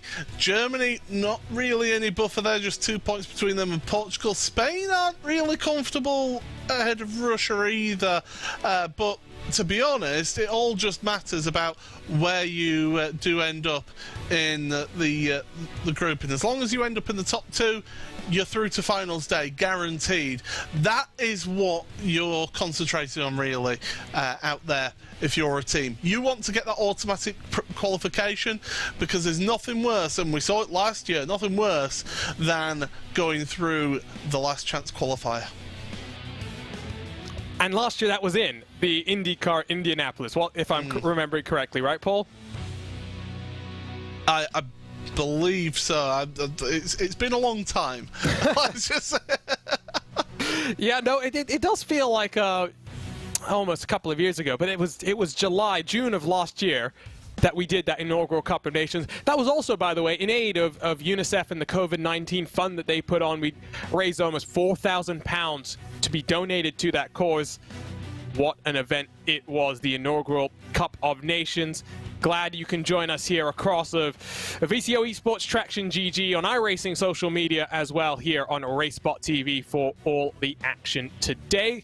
Getting word there's going to be a couple more minutes before we are ready for race number 2. So let's talk a little bit about the action that's happening this weekend, not just in the virtual world, but in real life as well. 2 very cool races. One, of course, is Formula 1 heading to a new venue with the title challenge coming down to the wire. Max Verstappen and Lewis Hamilton duking it out amongst the 2 of them. But at least if you ask me, John, the bigger news is the greatest race in all of Australia. The Bathurst 1000 kicks off in just a couple of hours' time. Yeah, and all real motorsport fans have got to love that race. It's iconic. And for anyone who hasn't yet seen the pole position lap by Chaz Mostert, new lap record, it has to be seen, because anyone who's driven a car before can really appreciate the amount of skill it took to put that lap together. Yeah, we all love Bathurst. Obviously, it's great because you guys can jump on iRacing at home, jump in a V8 Supercar and give it a go yourselves. And I'm sure many of you will have hit the walls many times and will know how difficult it is. But yeah, that's going to be a really exciting one. The Grand Prix as well. We all love a good weekend of motorsport. It's coming down to the wire in F1. It's that time of the year where things start to wind down, but it's still very interesting. There's Nitro Rallycross happening as well. Chase Elliott, the NASCAR driver, is going to be getting his first experience at flying in a car, as it were. That pole lap from Chaz Mostert, not sure if you've seen it, Paul, but there was a moment for him coming down into the elbow where he got himself all twisted up and sideways, and I thought for a moment he was heading into the wall. He still managed to wrangle that car into submission and put it on pole with a lap record. I still think he could have gone faster if not for that one mistake, but one mistake on the mountain is not much. Well, I mean, I'll be honest, I was actually racing some races in the iRacing IMSA Michelin Pilot Challenge this week, which happens to be at Bathurst. You know, those races are still ongoing on the service until Tuesday. So I just want to say I've got to win. But humble brag. We're talking to IRX All-Star Invitational Heat winner here, Paul Smith. Why aren't you in the UK team for this, Paul? Because I'm working with you guys. It's the absolute pleasure of working with you guys. It's no, it's the complete lack of talent, let's be honest, is the reason why I'm here and not out there driving. But you know, it is a tremendous challenge as Bathurst. It's hard enough in the touring car that I was driving on the other day. Those supercars, they're not your friend. Those things, they are really, really tricky cars to handle. And if you can be able to dance one of those around through the walls at Bathurst, then you are truly a top-tier driver in the world of motorsport. And we see it in the iRacing Bathurst 1000 as well. You know, the level of talent that these drivers have to be able to go around there. You really have to be a bit of a specialist around that venue, don't you? I would almost argue that it's easier to drive a GT3 car around Bathurst than a supercar, given how difficult that supercar is. Oh, absolutely. And you look at the level of downforce that a GT3 car has compared to a supercar. You know, it's just a raw V8. Yeah, they've got aero on their cars. Let's not forget about that. But, you know, those cars still... Yeah, they are tricky to drive through there, and to do it for 1,000 kilometres team race, it's going to be a long old day for them, but it's certainly one that those drivers absolutely relish. And in some ways, it's kind of the opposite to the race we're about to see here, because you know, Indianapolis in the Indy Pro is going to be, you know, cars on the limiter. It's you versus the other drivers, and basically it's you versus the race that's going on around you. Whereas Bathurst in a V8 supercar is kind of the opposite, because you're really racing yourself, the car itself, and of course the circuit. So it's a totally different thing. An endurance race where you're really focusing on keeping your car within the lines, rather than a sprint race where it's all about defending, attacking, working out what's going on around you. And obviously we did see an appearance from the V8 supercars in last year's event, and that produced some incredibly exciting racing around Spa as well. So yeah, even the car is the opposite as well, because we've got so much downforce, so much grip with these V8s. You're just dancing them on the limit. So it is such a spectacle. If you haven't actually been watching V8s around Bathurst before, I'm sure all three of us would thoroughly recommend going and watch some old archive footage, because there's plenty out there. And V8 Supercars is pretty good at keeping their YouTube channel up to date with not just modern stuff, but historic content as well. So you can go and flick through the years and the archives as to what's been going on in recent memory as well. New supercars are coming. The Gen 3 supercars were revealed, and their body shapes were revealed this past weekend. They got their first outing in anger, in somewhat of anger, to test themselves on the mountain. Bit interesting that they're two doors, and I think one of them looks better than the other, but I'll let you think about let you decide what you think looks better. Let's talk a bit about the Brickyard then, while we wait for the race to get underway here, Paul, because personally, I think a lot of ovals, you say they have 4 corners, but really, they're 2 corners. Yeah. Indianapolis, though, very different. Each of the 4 corners, very different in their own regard. I don't know how much of a challenge it's going to be mastering it in terms of the Indy Pro 2000. Like we were saying earlier, I think strategy and positioning yourself well is going to be more important here. Yeah, it's going to be very much a cerebral race, isn't it? This race, you really got to be one to be on the limit, but also be able to position yourself to be in the right place at the right time. But Indianapolis, do you know what? I actually a few years ago when I was flying to Texas, my flight actually was going over the States. Now looking down out the window, and I saw a big city. I'm like, okay, what city is that? And I'm looking down, and then lo and behold, there it was, Indianapolis Motor Speedway. I knew exactly where I was, and my goodness, it is recognisable from 38,000 feet up in the air, and well, every motorsport fan, and even people that aren't motorsport fans, know about Indianapolis. There's even a golf course. 4 holes of a golf course are laid inside of the infield. You've got the road course configuration as well. We have a slightly older version here on the iRacing service. We've seen some memorable moments in F1, John. Also some not so memorable moments.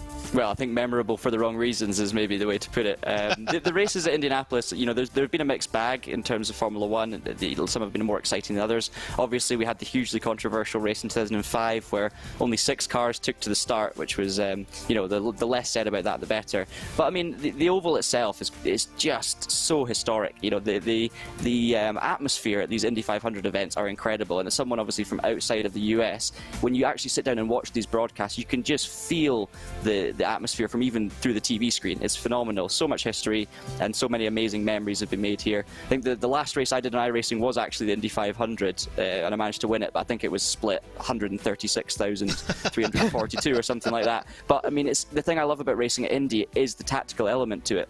It's not just about your driving skill. It's about, you know, balancing the risk and choosing when to make moves, when not to make moves, but also your pit stops and stuff. Now, obviously, we're not going to see that in today's race, but the circuit itself lends itself to fantastic tactical racing. One man has conquered these bricks over the last, 3 years on the iRacing service. Brandon Treno, as Rob Howden dubbed him, the king of the bricks, has won each of the last 3 iRacing Indianapolis 500s. Also won the ISOWC 500 earlier this year, has conquered all of the major 500-mile races here in Speedway, Indiana over the course of 2021. Drivers are, by the way, finally getting themselves ready to go, so not far away from seeing the checkered flag, the green flag, dropping for race 2 of the group stages. Remember, 10 minutes, that's all it is. Not much time to survive, but if you survive, some valuable points on offer here today. Prediction time again, Paul. We haven't seen what the starting grid is going to be like just yet, but I've already got your prediction on how many cars is going to survive.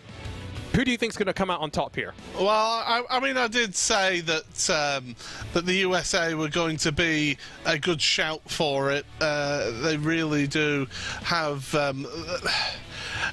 They've got that that knowledge, and they've got the experience of, you know, it's part of the culture. Part of the motorsport culture is oval racing, and I just think that they've got that edge. But yeah, you can't write off a few of those other teams, and you know, Team United Kingdom. Jamie Fluke, you know, he's no slouch when it comes to open wheel racing. You know, I wouldn't count him out of this one. Pete Berryman as well. Well, different type of open wheel racing, that's for sure. Pete Berryman used to going left and right rather than just left, but we'll see how it goes. Barney the flagman will be watching on with great intrigue. Benny the pace car driver won't be getting a run out here today other than the pace lap, so that's at least one fortunate thing. No flashbacks to what we saw last year. Cars are on track for practice right now and just about ready to go. How are you thinking about this one, John? Which way are you going? It's going to be really difficult to predict, also because I'm not fully aware of all these drivers' oval caliber. You know, which one of these have the best iRating on that side of things. Obviously, there are some that have single-seater experience more than others, but that's not necessarily as important as the oval experience, in my opinion. So it's really difficult to predict. We did see some great lap times from the likes of Norway in the last round, but as you say, that could be that they're GT3 specialists. We're going to have to wait and see, but it's going to be so difficult to predict. I think we will see a fight back from the likes of Germany and Italy, maybe closer towards the front, but France have really set the pace, I would say, in terms of the overall team performance in that first race. Well, we're not far away from getting to the playing of back home again in Indiana. Group stages are underway. Race 1 was a 40-minute dash at the Hungaroring in the Audi R8 LMS. That was a team race. 32 teams out on track. But now here in Speedway, Indiana, it's time to play back home again in Indiana with Jim Neighbors on the vocals.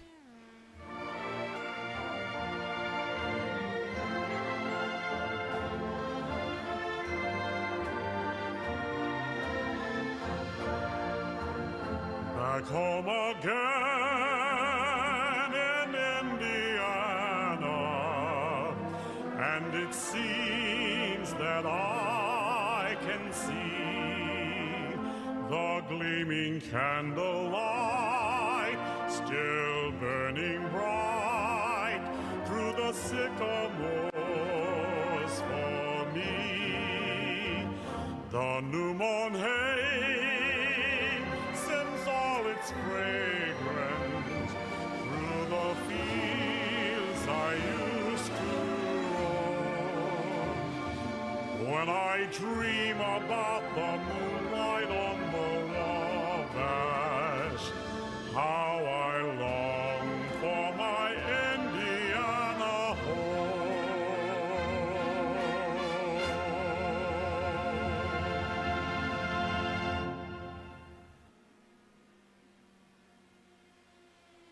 Back home again in Indiana. Is there anything else to do when you get ready to go racing here at the Brickyard, one of the most famous venues, not just in American open wheel racing, but indeed in global motorsports? One step of the Triple Crown is the Indianapolis 500.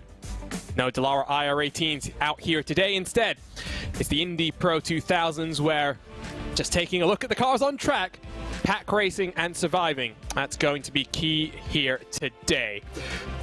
A reminder, after this, we'll head to Hell Lankenbanen for some rallycross action.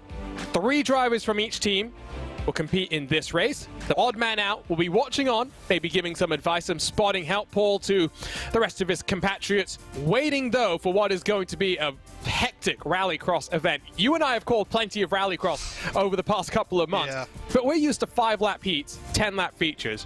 Now it's just a 3-lap heat and a 5-lap feature. Yeah, that is just going to be absolutely crazy. And it's going to be fast, frenetic, and I think we're going to see the old chrome horn, the front bumpers getting used quite a bit in those races. And well, I mean, Hell Lankenbahn, we saw in the World Championship how difficult it was to overtake around there. In the Cup of Nations, we are going to be seeing some. I think the dark arts of motorsport is the way I'm going to use it, say it. So yeah, it should be fun though. Yeah, well, we were talking about maybe seeing some bump drafting. No, I'm not sure how much of that we're going to see. These are fragile cars, to put it mildly. Yeah, I'm more talking about Hell Lankenbahn, but here in this race. Oh yeah, sorry. Yeah. In this race, you're going to see people squeezing people. You're going to see people, try and put people in a situation that they don't want to be in, really. And drivers, really, will want to get to that bottom line, won't they? They'll want to get to the bottom of the corner around here today. Well, we are just about ready to go. Reminder as well that points are handed out from the overall finishing positions, but you're only really fighting with the 3 other teams in your group. So if you're in different groups, you're fighting for points, you're not fighting for the automatic transfers to tomorrow's finals. They will whittle down the 16 entrants, the 16 teams that have entered for this BenQ MOBIUZ Cup of Nations presented by VCO to just 10. Of course, 8 will advance directly from these group stages. The playoff will set the final 2 cars that will head on through, and the rest of the teams and drivers will be watching on tomorrow when we pay out $25,000. What an event this is, our own little World Cup that we have here today. And I'm sure, Paul, some teams that didn't qualify that will be watching on and thinking, I could have been there. There'll be some teams thinking, we could have done better than that. Yeah, we would have dealt with that differently, and unfortunately they're not here because they weren't able to qualify. And didn't qualify through the qualification process, which was very intense. It must be said, Arjuna. It was a high intensity qualifying, and you had to be on it. But yeah, these nations that have made it, they deserve to be here, and they are going to put on a display. That is for sure. And just a reminder as well, social media, follow VCO Esports Cup of Nations Sim on Twitter, where the VCO content machine, Joshua Chin behind some of the cameras here today to give you some beautiful photos of all of the action. You can see 3 wide in practice. It's wide. It is a wide track, especially down the main straightaway. You can fit 5 cars. Now, will that end well? We're about to find out, Paul.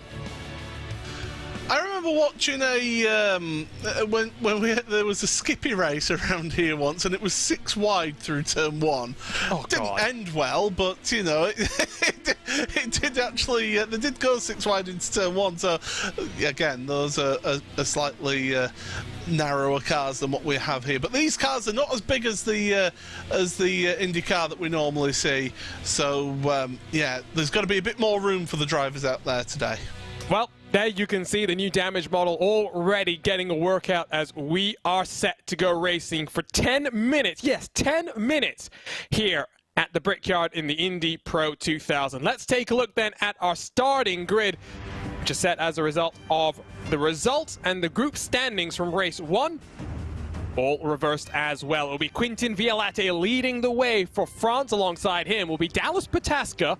Watch out for Team USA. They may be the ones to push that car forward, advance USA into the finals directly, but he'll have Shlemislav Lemonek in 3rd alongside James Pinsker from the UK, with Christopher Dambiet and Nuno Henriquez completing row number 3. Jose Soria has plenty of open wheel oval experience to his name. He'll be alongside Masafumi Aburame for Japan, with Denis Grabowski and Dylan Burst on the edge of the top 10, Philip Schiff and Sindre Setsource 11th and 12th positions.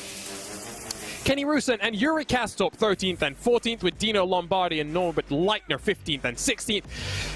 Mr. Brioche, Mr. LMP2, Maxime Briant lines up alongside Elvis ranking 17th and 18th position. This is where the drivers get recycled from the teams with Matthias Luchak and Peter Berryman on row number 10. Patrick Holtzman, Diogo Pinto, row 11. Redline teammates competing against one another here today with Victor Preto and Shunsuke Kuno 23rd and 24th. 25th, it's Kirill Kolobuksov alongside Griffin Gardner in 26th with Lucas Podesta and Jarl Tyen 27th and 28th. Ludwig Giddy and Oscar Koper 29th and 30th. Alessandro Bico, Laszlo Slabo on row number 16. Phil Dinez and Valentin Mandanok 33rd and 34th with Dominic Blair and Charlie Summers 35th and 36th.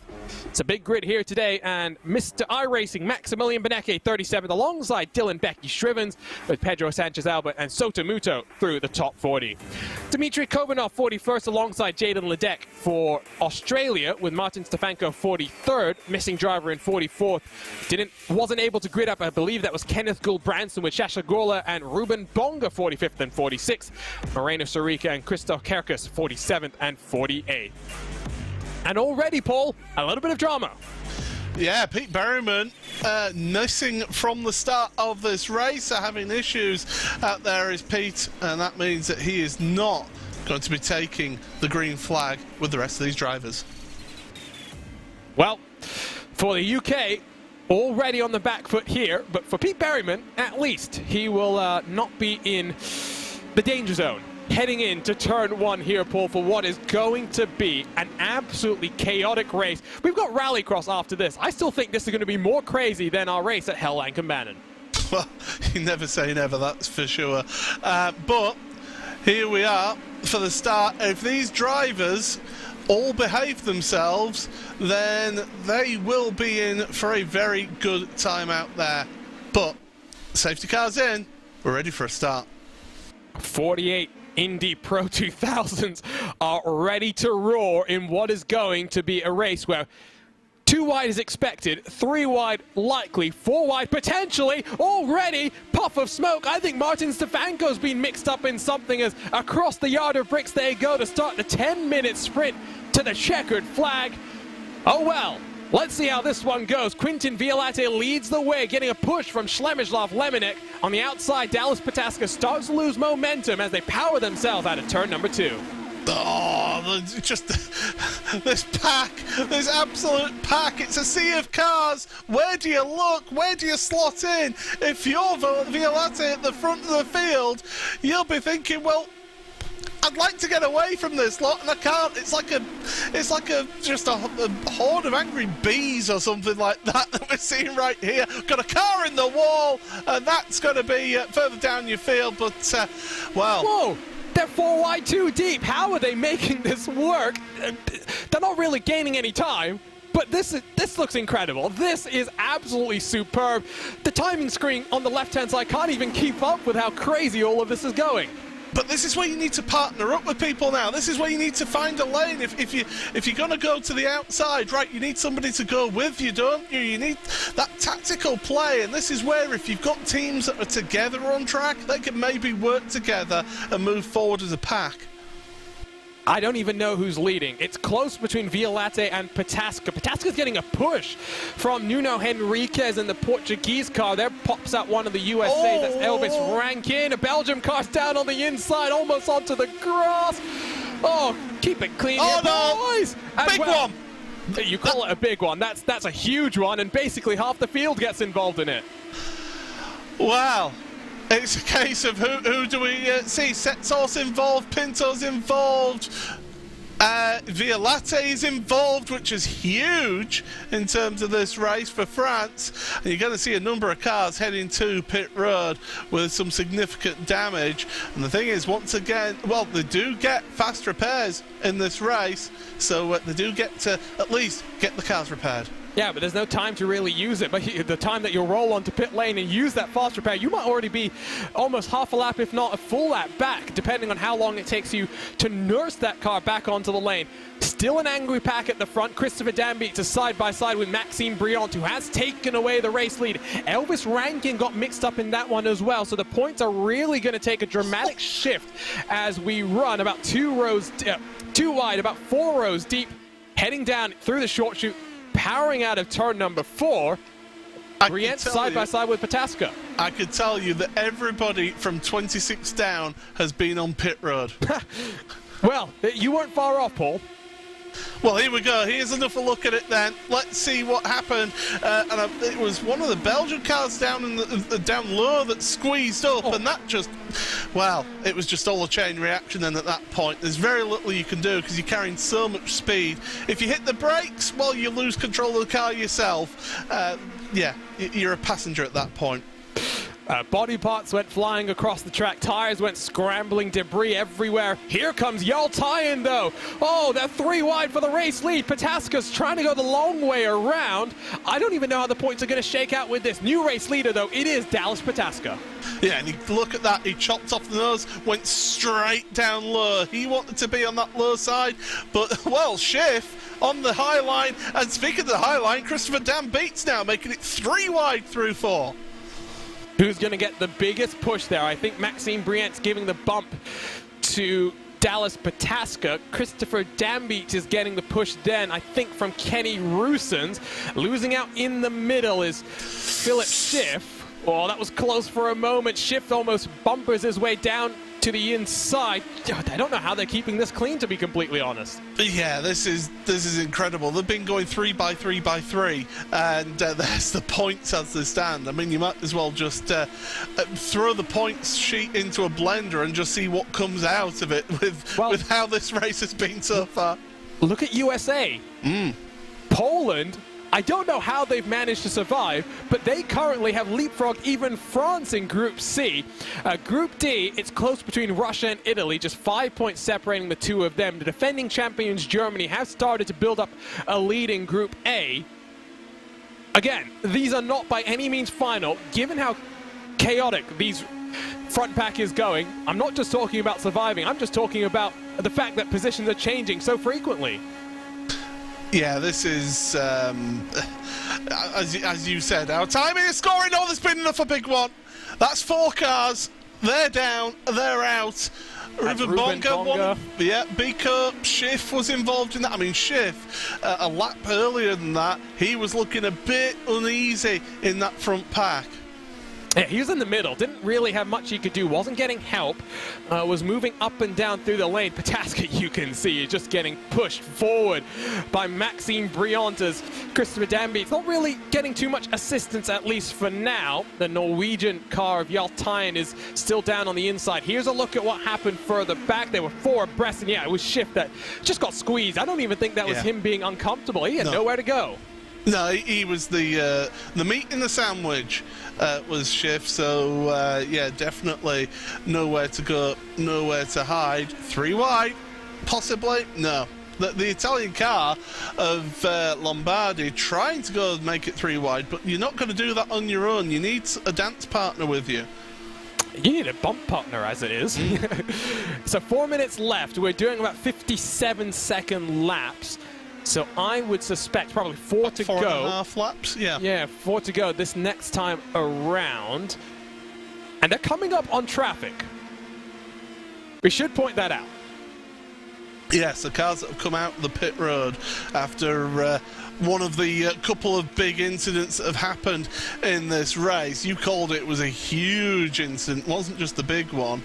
And, well, these drivers, if you're the leader right now and you're seeing lap traffic ahead of you, you're trying to pick up the draft of that car.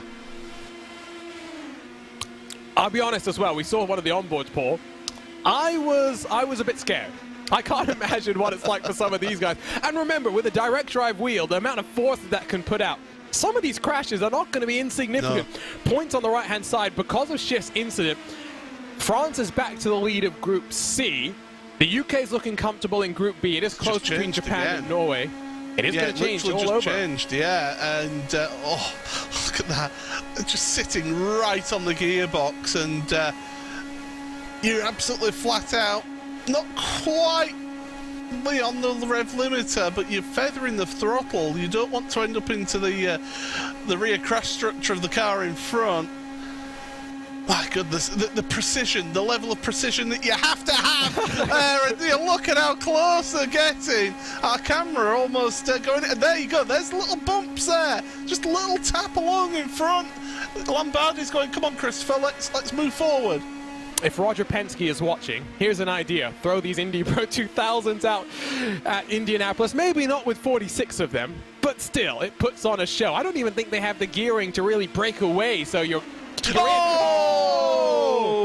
And that's a nasty one. Brienne gets mixed up in it. Oh, the points are going to take a huge swing here. That was Brienne pushing up high. That was what happened there, and that just then had that knock-on effect. Well, one driver who'll be happy about all these incidents, by the way, is Pete Berriman. He's up to 15th. I told you he was out of the danger zone. In terms of movers and shakers, Charlie Summers, Maximilian Benecke, plus 30 after starting down at the tail end. Jarl Tyen in that Norwegian car that sits in second is plus 26. We'll take a look at it here. Out of turn 2, Briant, I think, just washes up the track. He spins around Christopher Danby and takes Dino Lombardi along with him for a ride. That's a nasty, nasty hit, is that. Here we go, up on board. He's just pushed wide. That's caused the cars to get unsettled and, well, hello the wall.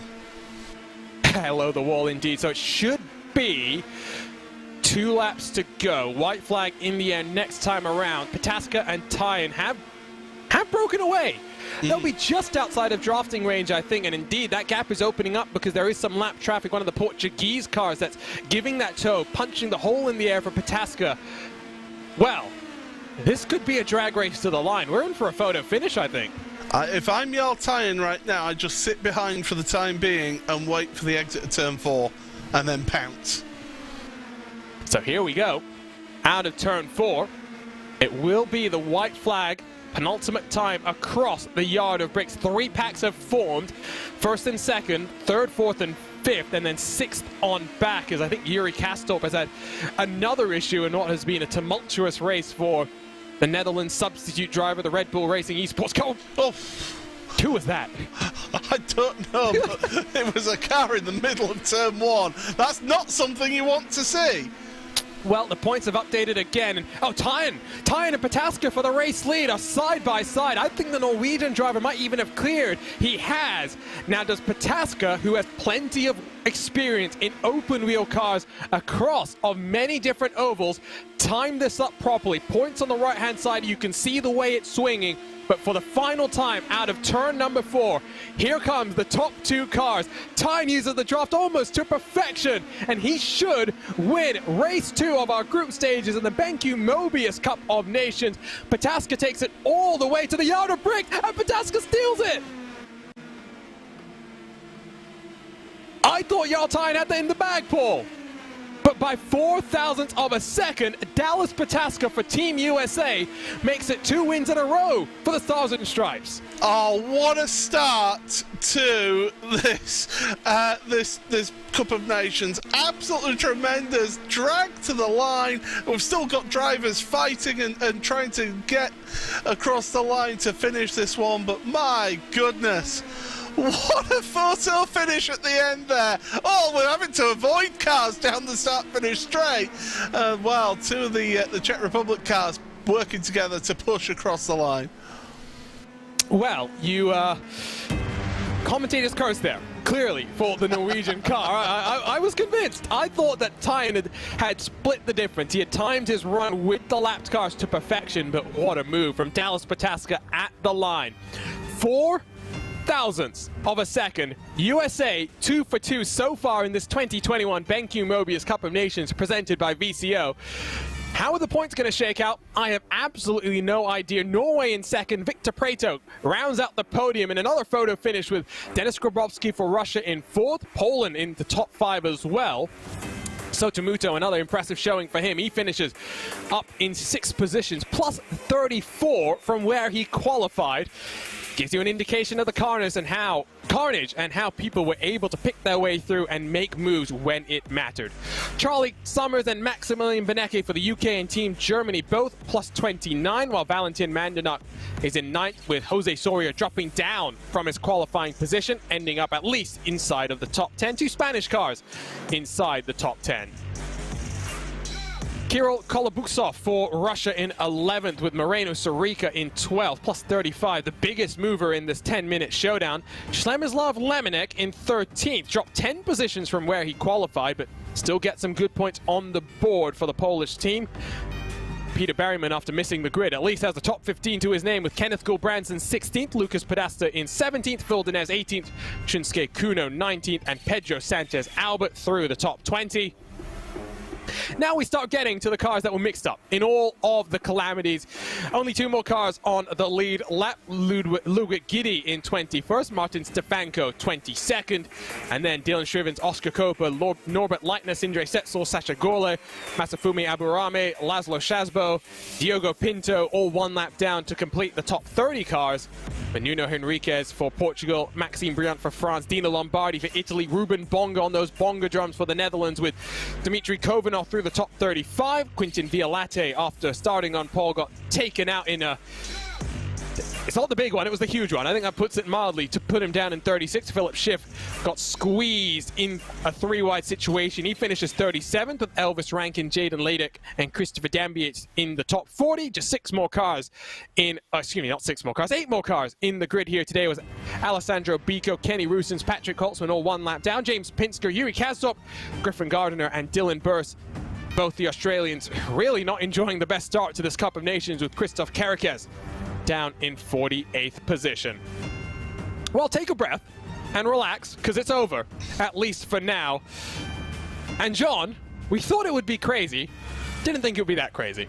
Wow, wow, wow. I cannot believe it. I need a cup of tea after that. That was unbelievable. You know, it was almost like when you get the really good pack racing in the likes of Moto 3, but it was like that throughout the whole field at the start. It was just absolutely phenomenal. Such a shame about the massive one. We were saying beforehand, you know, if there is a big crash and it happens near the front, it's going to take out a lot of cars, and that is what we saw. But incredible, incredible stuff. The biggest thing I noticed from that race was some incredible tactical play by Poland, because their fastest driver was right up pushing the top 5, and second and third drivers just worked together and sat behind the pack, always a couple of seconds off the back, managed to pick up 13th and 14th place, so around about that, and took home a huge haul of points. And what that of course means, with Poland taking so many points, USA, despite winning both races in very close circumstances that time, are now looking actually in danger of not getting the automatic promotion spots. So yeah, fantastic tactical race, and yeah, just brilliant to watch.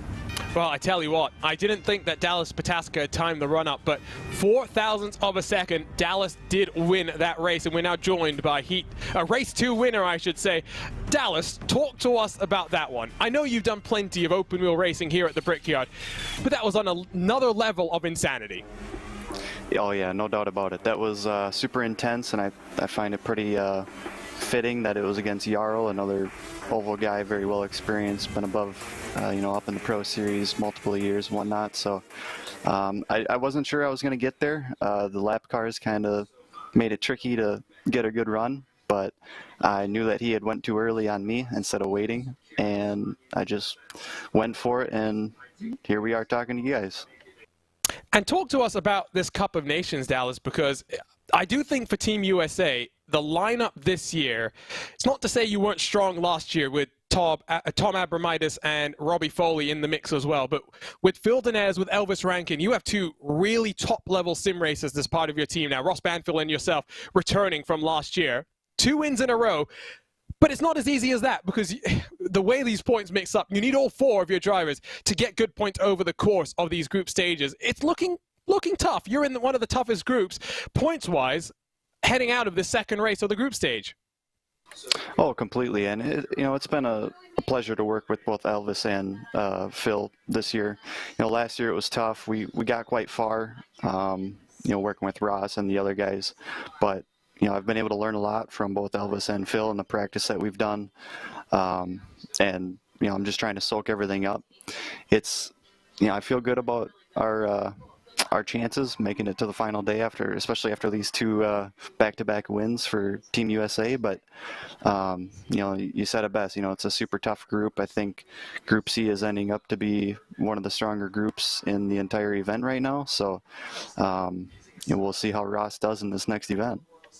Well, congratulations, Dallas. I'm still a little bit in shock, and I think I gave the commentator's curse a bit to Jarl by claiming he was going to be the victor heading out and powering out of turn number 4. But you timed it to perfection, winner of race number 2. And, well, at least for now, you get to watch on from the sidelines, hopefully not having to go to the playoffs as well. That's right, and we'll see. Fingers crossed. I got confidence in Ross. I've raced with him, been around him a fair bit, so I think he can get it done and hopefully push us over into the finals tomorrow. So that was race 2 winner Dallas Pataska, USA 2 of 2 so far. Ready to go rallycross racing now, but still trying to get a breath here, Paul. And heading into rallycross, we know that Hell Lankenbanen can be a pretty physical track to race at. Plenty of passing opportunities. If you want to get physical, if you're not willing to get the chrome horn out, though, it can very much be a single file procession. It certainly can, and it's a little bit of a tactical one as well. Of course, you've got that longer Joker lap, whereas at the majority of the US rallycross tracks there are shorter Joker lap for them. So you've got to take that into account as well. But of course, with these shorter races here, short, sharp heat races, you've got to really just take it as quickly as you can here. And you can take it, the Joker, on lap number 1. So if you're on the outside of the starting grid, that is very much the smart thing to do. Let's take a look at the points, though, John, and I want to get your sense heading in to this final group stage race.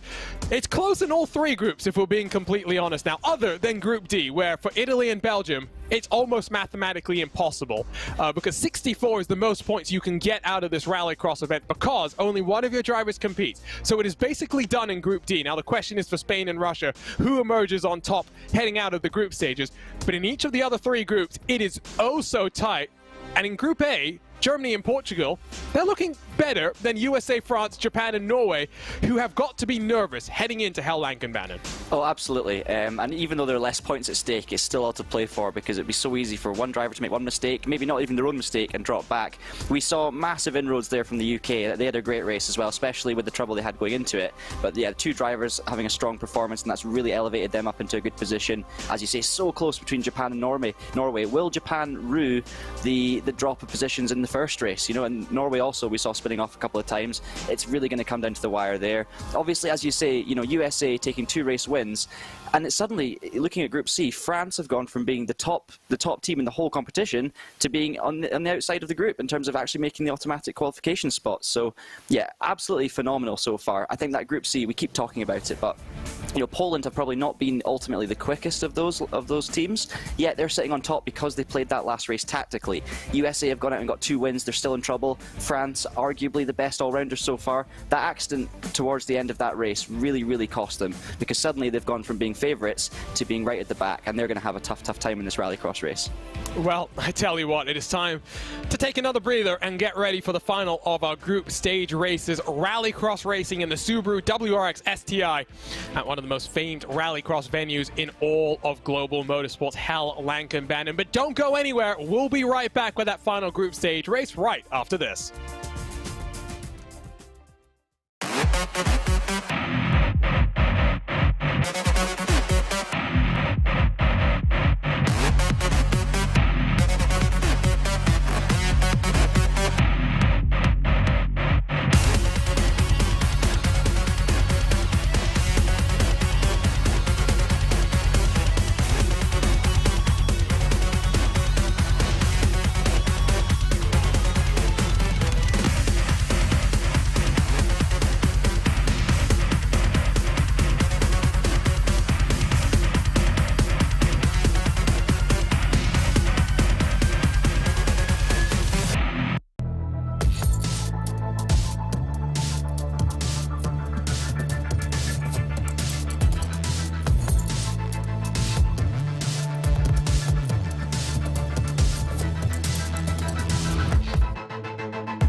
The group stage is about to come to a close in the 2021 BenQ MOBIUZ Cup of Nations presented by VCO. 2 races with 1 left to go, and 1 driver for each of our 16 nations has the chance to lock their team into tomorrow's finals day to fight for $25,000 in prize money. Happy you can join us once more on Traction GG, VCO Esports, iRacing, social media, and here on RaceBot TV, where myself, Arjuna Kenkipati, is joined by Paul Smith, the man in the hat, and John Monroe for some expert punditry. And John, you and I were just talking in that little break there. The crucial thing in each of the prior races was the team game, making sure that all of your drivers scored points. Here, though, 1 driver, 1 for each country. Very different sort of a situation. And in the most physical form of motorsports, surviving that last race might be just as important as surviving this race. Oh, absolutely. And there's so much pressure on these individual drivers. This is probably the most pressure we're going to see, because in the previous races, as you say, you can work as a team. If you're maybe not the fastest, you can kind of get away with it by being safe and picking up good points. In this race, there's going to be nowhere to hide. You know, you have to be on the pace, you have to be there. And trust me when I say these drivers, they are going to be feeling the pressure, because there is so much at stake, and it could be them that ends up winning or losing their team's chances in this competition. And Paul, feels like we're back at home. Rallycross action, the 2 of us. Let's be honest, though. There's 2 drivers here that we're expecting to do pretty well. They're the drivers that we commentated on in the iRacing Rallycross World Championship in 2021. The 2020 champion, Johan Harth, and the most unluckiest man in that World Championship, Bo Albert. Yeah, you would imagine them, but you know, there's a couple other drivers that do well, and a couple appeared in our All-Star races as well. Jamie Fluke being one of those, who's the United Kingdom choice for this race as well. So there's plenty of rallycross experience out there, you know. I wouldn't say that, you know, and of course, don't forget, somebody could just pull out a complete surprise and shock us all on this one. I know Phil Denez, for example, had looked at doing the World Championship a couple of years ago. He's not in the race today, but that's the kind of thing that you somewhat need to expect. There's surprises in a tournament format that has plenty of surprises for us. So we do have qualifying for this race. Unlike what we saw last time, where the grid was ordered by the results out of group race number 1 in the group standings, this is actually going to have some qualifying. And nailing a lap here, Paul, we know just how tricky it is, because there's a couple of points on this track where you do need to nail the line to make sure you maximize the grip and the momentum you can carry through the course here today.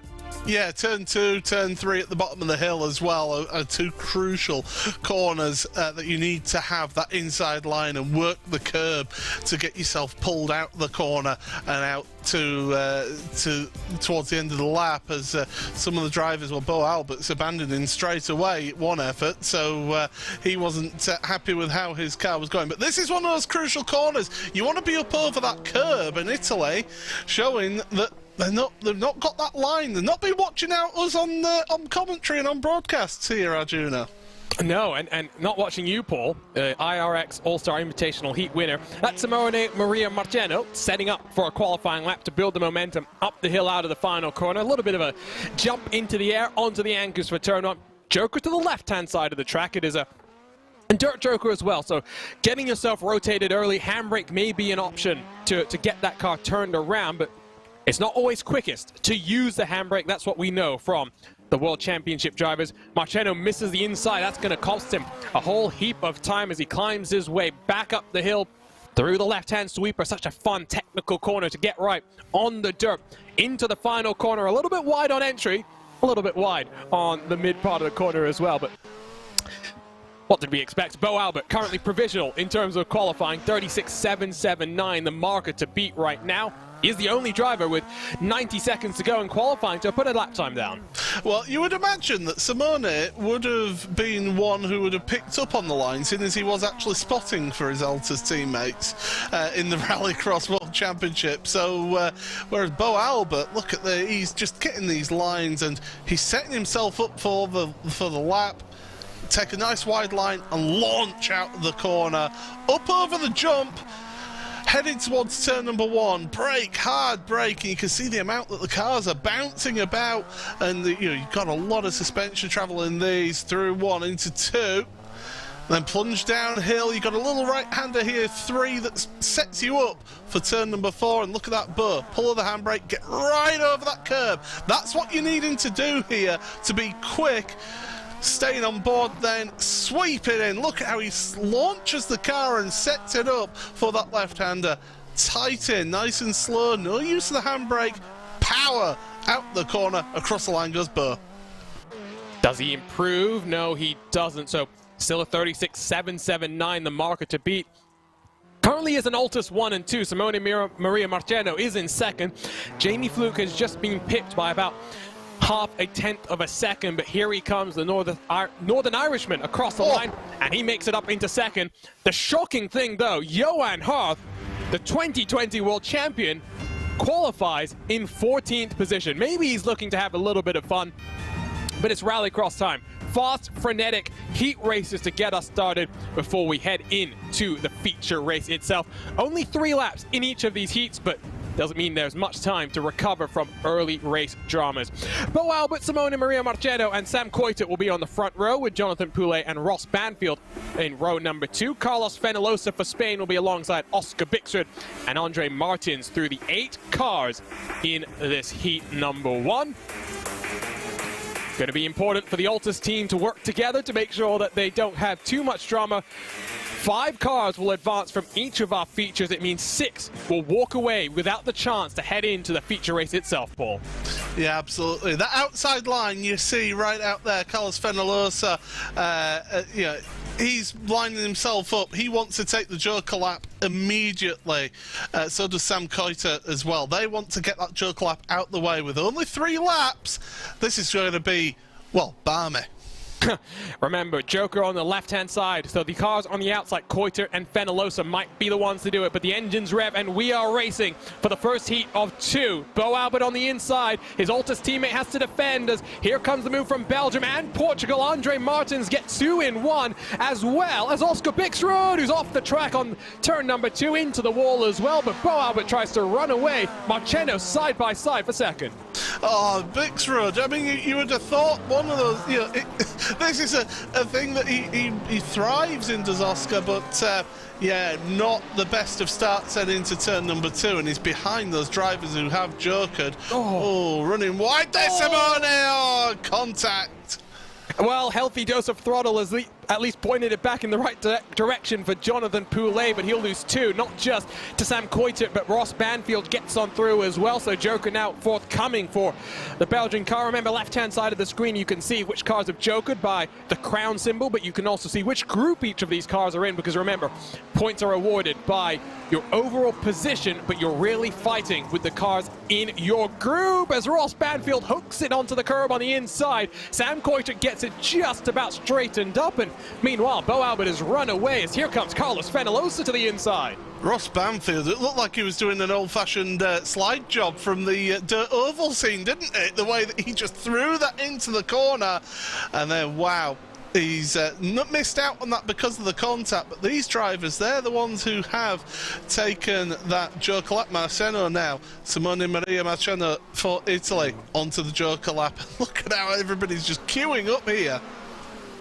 By the way, 63% asphalt, 37% dirt at just over 1 kilometer in length for this track. Not always. Well, let's get back to that later, because there goes Ross Banfield around. He got spun down the hill at turn 4. Marciano and Fenellosa bump doors. Fenellosa's off the road. He'll drop out of a transfer position. Out front, though, winning heat number 1, it's Bo Albert claiming some valuable points for Australia. Sam Coitet, Andre Martins, Simone Maria Marciano will advance along with him. Jonathan Poulet will also get a transfer position. For Carlos Fenellosa, Ross Banfield, and Oscar Bixrud, they will be watching on now to see how things shake out. No more chances for them to get onto the grid. Here's the grid, though, for heat number 2. Jamie Fluke, David Toth, Alexei Nesov on the front row, with Hayata Asaga, Viktor Smoliacek, and Martin Sirotek, row number 2.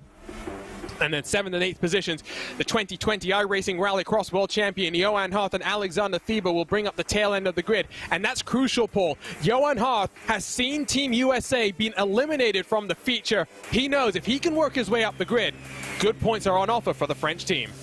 Yeah, and points are awarded in this heat race as well, don't forget. So, well, here we go. It's game time. There's tension in the air, as there always is in rallycross racing, when the cars are lined up on the start and ready to shoot themselves down into turn number 1. Engines will begin to pick up, engines will sing, the lights will illuminate. Launch control sends these cars from 0 to 60 in 2 seconds. They are incredible machines, and they are ready to rumble for the second heat of 2. 3 laps on the board. Jamie Fluke has his Apex Racing teammate just behind him. Watch for the cars on the outside to peel to the Joker. And guess what? Johan Hoff has got the launch he needed. Carnage for Team Germany, who gets mixed up in that one. Already, though, to the Joker goes one of the cars. Jamie Fluke lets on past Johan Hoff to the race lead. Oh, that's crucial for Johan then. He needed to get that jump, and what a launch he got indeed. Yes, he didn't get a qualifying time in that helped. Oh, Fluke's run wide. Fluke's run wide. He's lost 2 positions there. Remember, top 5 through to the feature. Fluke at least holds on from Nessov, and now who bumps the inside wall and goes for a trip through the grass. David Toft will be coming in the Team Hungary car to chase down the F4 and GT driver in real-world competition. None of the top 3 have jokered just yet. Martin Sirotek goes on lap number 2. Toth and Asaga have jokers. Where does Sirotek come out in comparison to Toth? He's in between Toth and Asaga. Remember, top 5 advanced pole, so this next time on the Joker is going to be crucial for Jamie Fluke. Alexei Nessov going slow. Yeah, he is, and it's not looking good for Nessov. Sirotek, of course, who we saw take to the Joker, he'll be looking to get ahead. Alexander Tiber, he's in that little bit of a interesting spot because of that incident on the opening lap. What does that mean? Will he finish in that top 5? 1 kilometer to go in the group stage here for some of these teams. To the Joker goes Alexei Nessov. Can go aggressive on the entry, but didn't turn it in as well as he would have liked. Jamie Fluke has jokered and come out in 3rd. Johan Hoff has waved goodbye to the rest of the field, as we kind of expected. Maybe just having fun in qualifying was the Frenchman. Jamie Fluke a little bit wide through turn 4, holds on to it at least for now. So the grid for heat number 2, or rather the grid for the feature, will be set as up the hill. Johan Hoff wins heat 2. David Toth, Jamie Fluke, Martin Sirotek, and Hayata Asaga all advance, but we wave goodbye to Alexei Nessov, Alexander Thiba, and Viktor Smoliarchek for Russia, for Germany, for Poland. They're going to be watching on now with their fingers in their mouths. The fingernails will be, I'm sure, being chewed down to the very last vestiges they've got there, because now France is in a good position. I think Poland's probably still good, Paul. Yeah, I mean, we will get to look at some points in a few moments' time once they've been all totted up and correct, but you have to say Bo Albert is looking very strong, but now he's going to be joined on the front row by Johan Hoff, so those two have got some previous from the World Championship. There's your points, though. Germany, though, that's crucial. They're 2nd place. This is incredible, these points. UK, I think they're safe and sound, but it's Japan and Norway. Japan should actually be through with that result as well, because of Bixrud not scoring. And look at that, USA, 3rd place. And well, now the only question is, does France leapfrog Poland? So we are guaranteed for USA and Australia to head into the playoffs that will take place after this. There is lots of intrigue happening here, Paul, and race control, penalty to Spain from Heat 1 will be put behind USA in results from Heat 1. But how interesting. Oh, but that's not going to make any too much difference in the points overall. No. Because France still has got the chance to get more points here, and both Spain and USA missed out. So it's not like that USA is missing out on a feature race appearance here. It's just the fact that they'll get a couple more points for pride, in effect. Yeah, that's exactly it. But race control obviously weren't happy with the move that Spain made. So they're in warm-up right now. We'll get a 60-second window before we head into the race itself. And a reminder that if you're watching on and you're confused as to the Joker on the left-hand side, that only updates after they get to the start-finish line once they've taken the Joker pole. So if they take it on the last lap of the race, you won't see it illuminate until the very last moment. Mm-hmm. Yeah, absolutely. You'll see it on our graphics and after they cross the line. So yeah, it can be a little bit confusing, but that is just how we get the data from the start from this simulator here. And that means that these drivers now, the 5 laps, it's a bit more like we would see in a heat race, isn't it, Arjuna, from the World Championship? So a few of these drivers gives them a little bit more time to be tactical. But it's not much time. It's still half the race distance of the features in the World Championship. So we'll see how things cycle out. But it is a short sprint from here to the end of the group stages, where Bo Albert, Johan Hart and Sam Koitert will be on the front row. Australia, France and the Netherlands. The Netherlands and Australia, in effect, just playing for some pride. David Toth, Andre Martins and Jamie Fluke will be on row number 2. While starting back in 7th, it's Simona Maria Marcheno with Hayata Asaga and Jonathan Poulet alongside. Alexei Nesov for Russia will bring up the tail end of this grid. So, how's this going to go? How aggressive are different drivers going to be? I think the case is that only Germany and the Czech Republic are close, and we don't seem to have a Czech Republic driver in the field. So I think basically the results are somewhat set in stone here. They pretty much are, aren't they? But we know how aggressive Johan Hart is. He'll be going all out here. And we saw the launch that the Frenchman got in his heat. We are ready to go for the final race in the group stages of the 2021 BenQ MOBIUZ Cup of Nations presented by VCO. It's a good launch from the front row. Albert has managed to get the jump on Johan Hart, who's going to pinch the Australian, and the 2 World Championship competitors come together with one another. More bad luck for Bo Albert in rallycross competition, but it is the Portuguese driver that leads the way. Here comes the move from Simona Maria Marcheno around the outside, down the hill into turn 4. Yeah, you're not going to get it down the outside, but it cuts it back to the inside. Try and get the run out the corner. Bo Albert! Bo Albert's around. I said that he needed some good luck, and unfortunately he's not getting it in this feature race here, that's for sure. But Marcheno's being pushed around there. That was a bit naughty, that. We always say that, you know, it's like being in the octagon here in rallycross, and well, we're certainly seeing that out there on track. Sometimes it's more like bare-knuckle boxing, if we're being completely honest with one another. Johan Hart to the Joker last time around, emerges behind both Jamie Fluke and Sam Koitert, who have Jokered already. Poor Bo Albert, really, he needs to put away the rallycross car for a while, because he just cannot find any sort of luck in it. Here comes Jamie Fluke, though, already on the back of Alexei Nesov, who was the one that pushed around David Toth, and he's got it wrong. Fluke just about gets it stopped in time to slip it down the inside. That was a nice move there from Fluke. Took advantage of it. Toth is through, and well, we've got more to the Joker. So Toth and Nesov to the Joker lap this time by, and well, Fluke second place. If he could get close enough to Martins, then he's got the chance to jump in Andre and taking the lead here in this rallycross race. Bit wide through turn 4 as there's some contact further back. I think Jonathan Poulet's had an issue because he's down the order. We managed to regain a couple, but he's now behind Alexei Nesov and Bo Albert, so he's down into 9th position. Might even have a slowdown penalty to serve, which you can pick up here if you cut the course. The iRacing stewards, the automated stewards, will get on your case and tell you to slow down a certain amount of time. Looks like Bo Albert's to the inside of Alexei Nesov, trying to get physical and bump his way past. There's a bit of aftermath there as Nesov now to the outside, trying to get the up and under, but Bo Albert parks it on the apex and holds on. As down the hill in turn 4, it looked close between all 3 of these cars. Yeah, absolutely. It's Hungary, the Netherlands and France all together, and Johan Hart, well, he's trying his best to get ahead. They're parking it on the apex, sees half a gap. Well, he gets the run as well from the inside. That's interesting that he's able to get that run on the Netherlands, as Martins now, the final one onto the Joker lap on the last lap. And he's going to come out almost 3 abreast. He bumps into Johan Hart. Sam Coitert sees an opportunity to try and slip it down the inside. Gets one, unable to get past Andre Martins.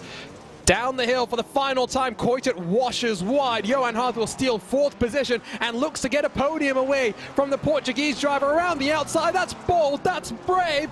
Pushed wide. Oh, race control's going to have a look at that one. I don't think down the Johan Hart... inside. Look at that, Netherlands. Look at that, brilliant.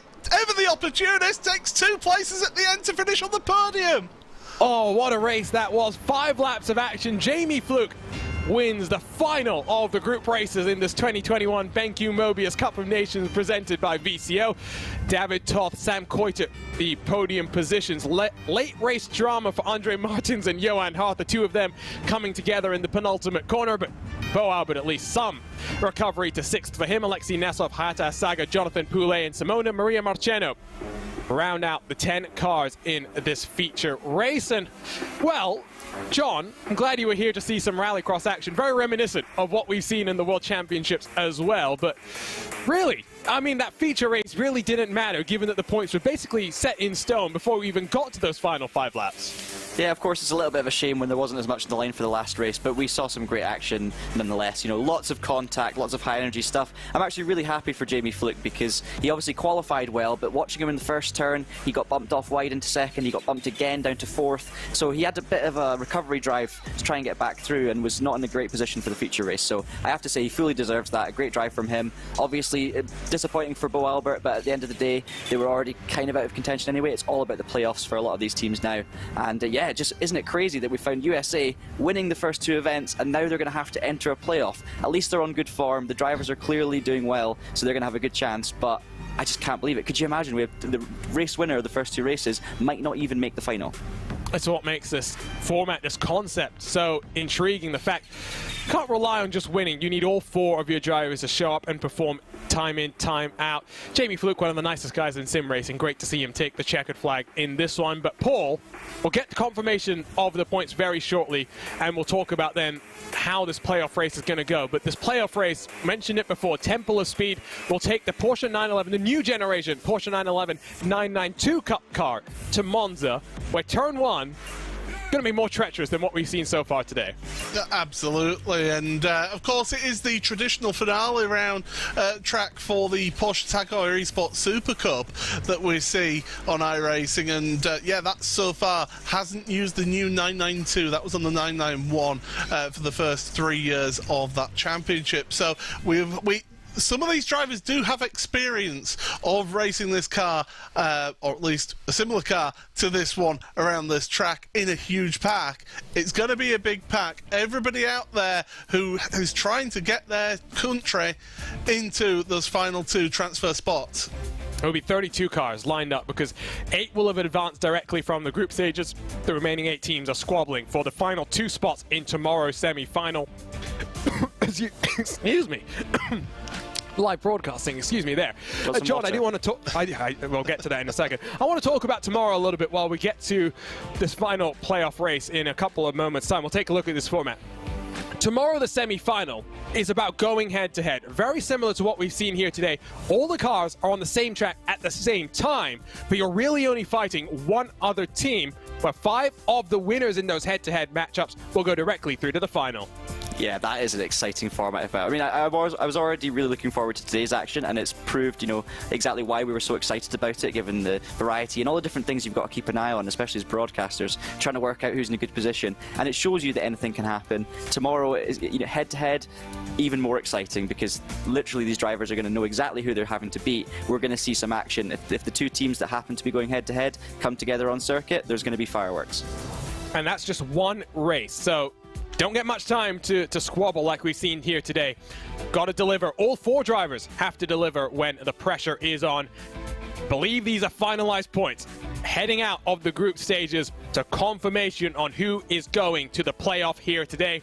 Portugal and Germany in Group A directly through to the final, so it leaves Czech Republic and Hungary to go to that Monza track in the 992 Cup car. In Group B, UK dominant in that group. Japan, pretty strong. We thought we'd see them be good. A bit of a shock to see Norway and Netherlands, such strong lineups across those two cars.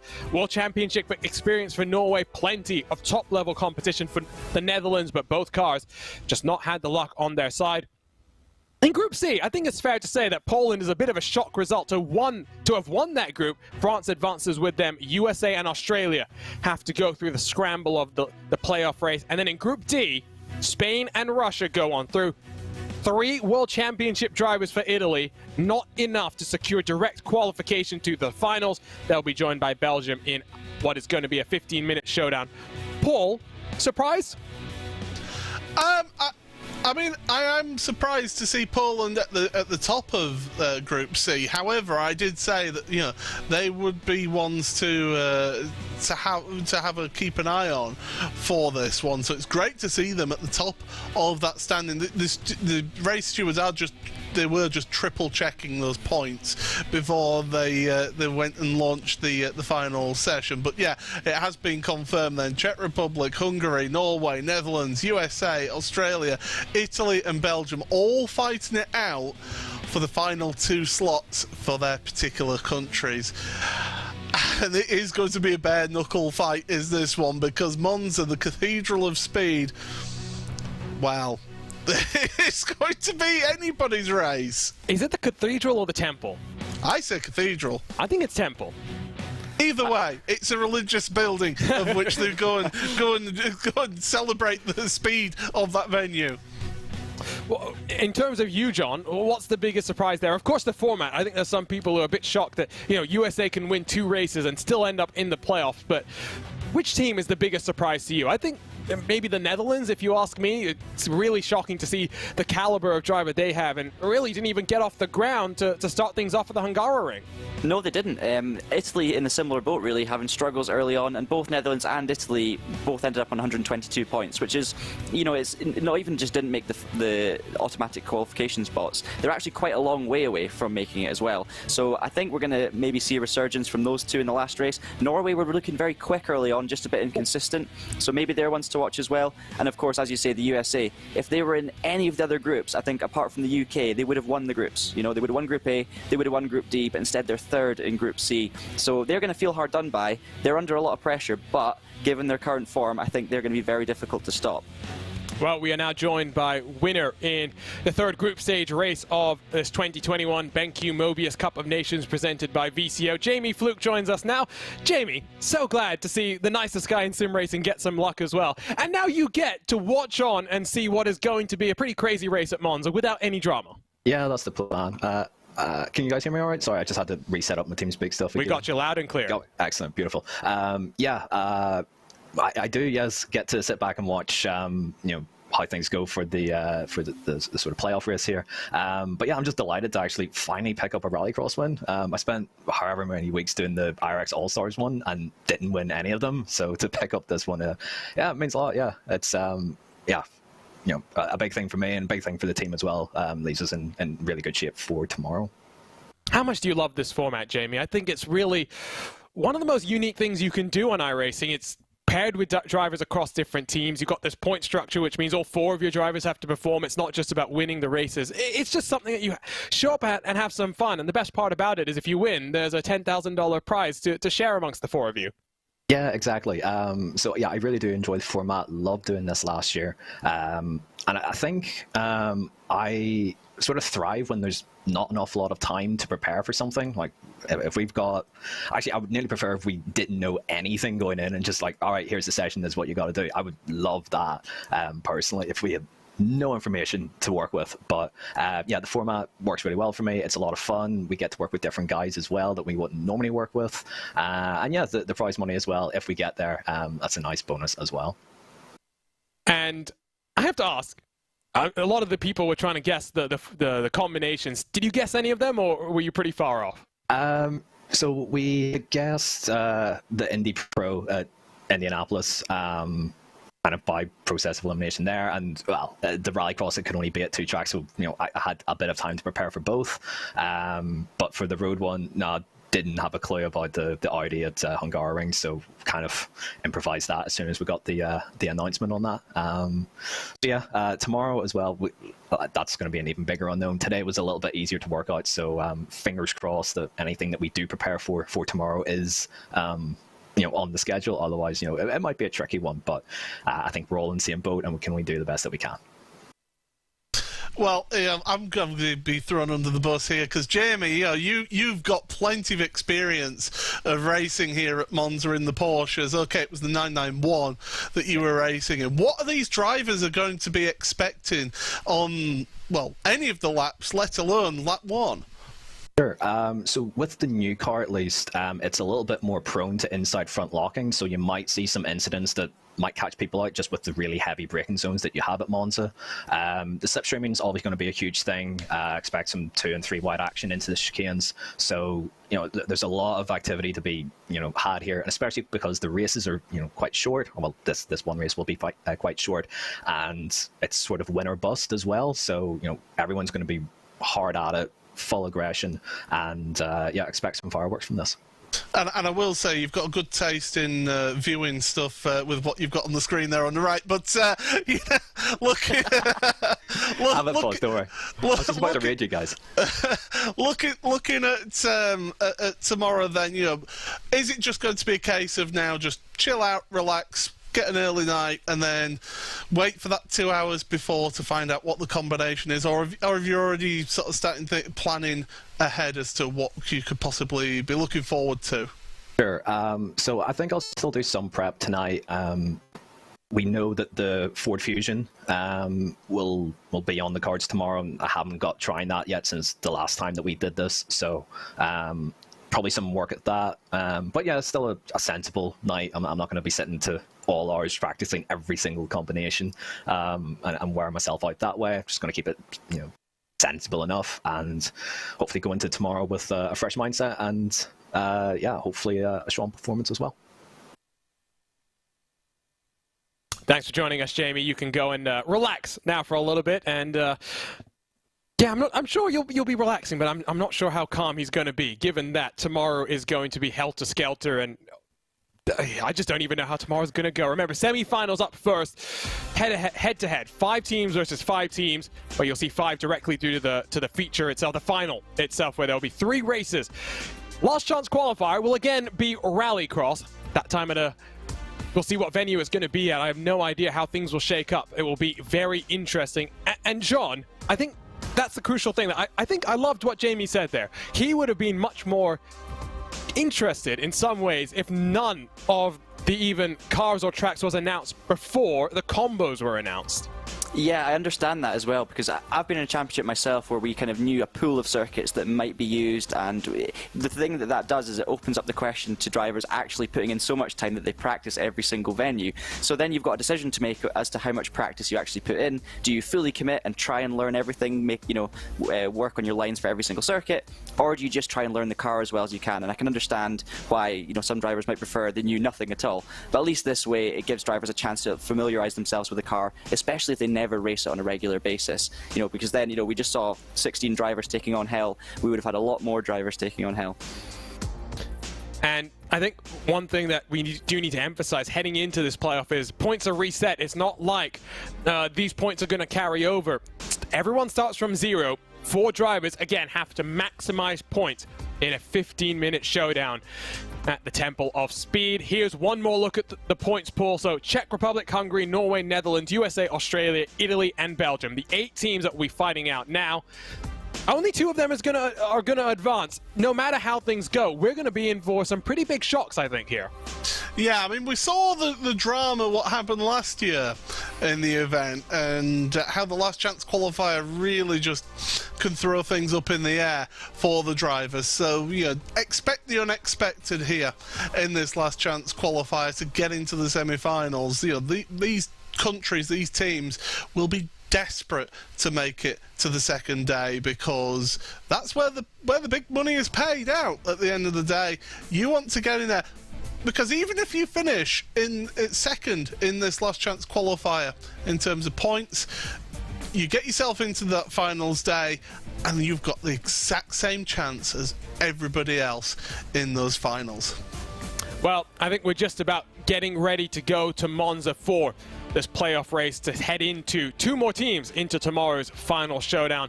For now, though, we're going to step aside for a couple of minutes. Don't go anywhere. We'll be right back, where remaining teams will be fighting it out for what are the 2 final spots in tomorrow's finals day in this 2021 BenQ MOBIUZ Cup of Nations presented by VCO.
We've landed here at the Temple of Speed. 16 countries have been whittled down to the 8 that will head directly into tomorrow's Day 2, the finals day in the 2021 BenQ MOBIUZ Cup of Nations presented by VCO.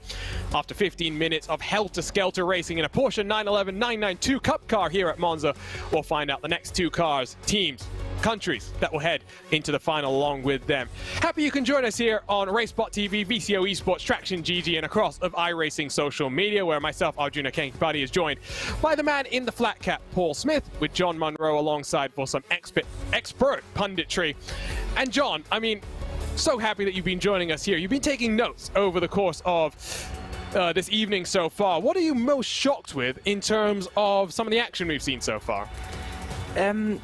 I'd say the freneticness of the first opening laps have been pretty shocking. I mean, to be honest, nothing's really shocked me. You know, I've been around the sim racing game for a long time in lots of different games, and it's always interesting how, with different damage models across different platforms, you will see drivers treating things a bit differently. You know, how much can I get away with in terms of contact? And certain championships and series, you'll see cars running side by side, but not wanting to get too close.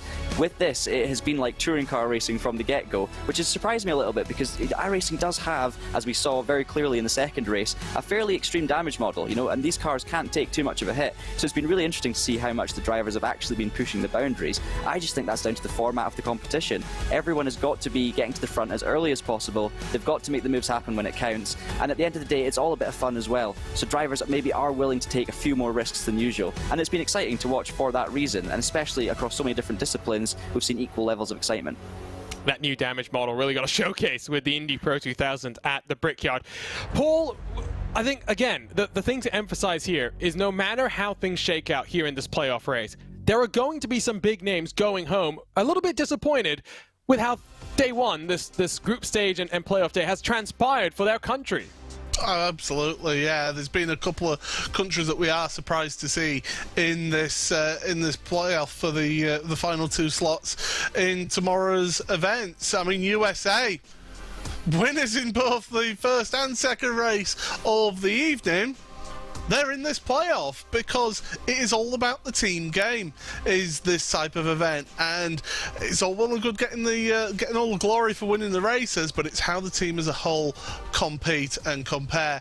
And unfortunately for them, they find themselves here in this last chance, and it's going to be gloves off. It's going to be absolute hell for leather. 15 minutes. It's going to be tremendous action that we see here.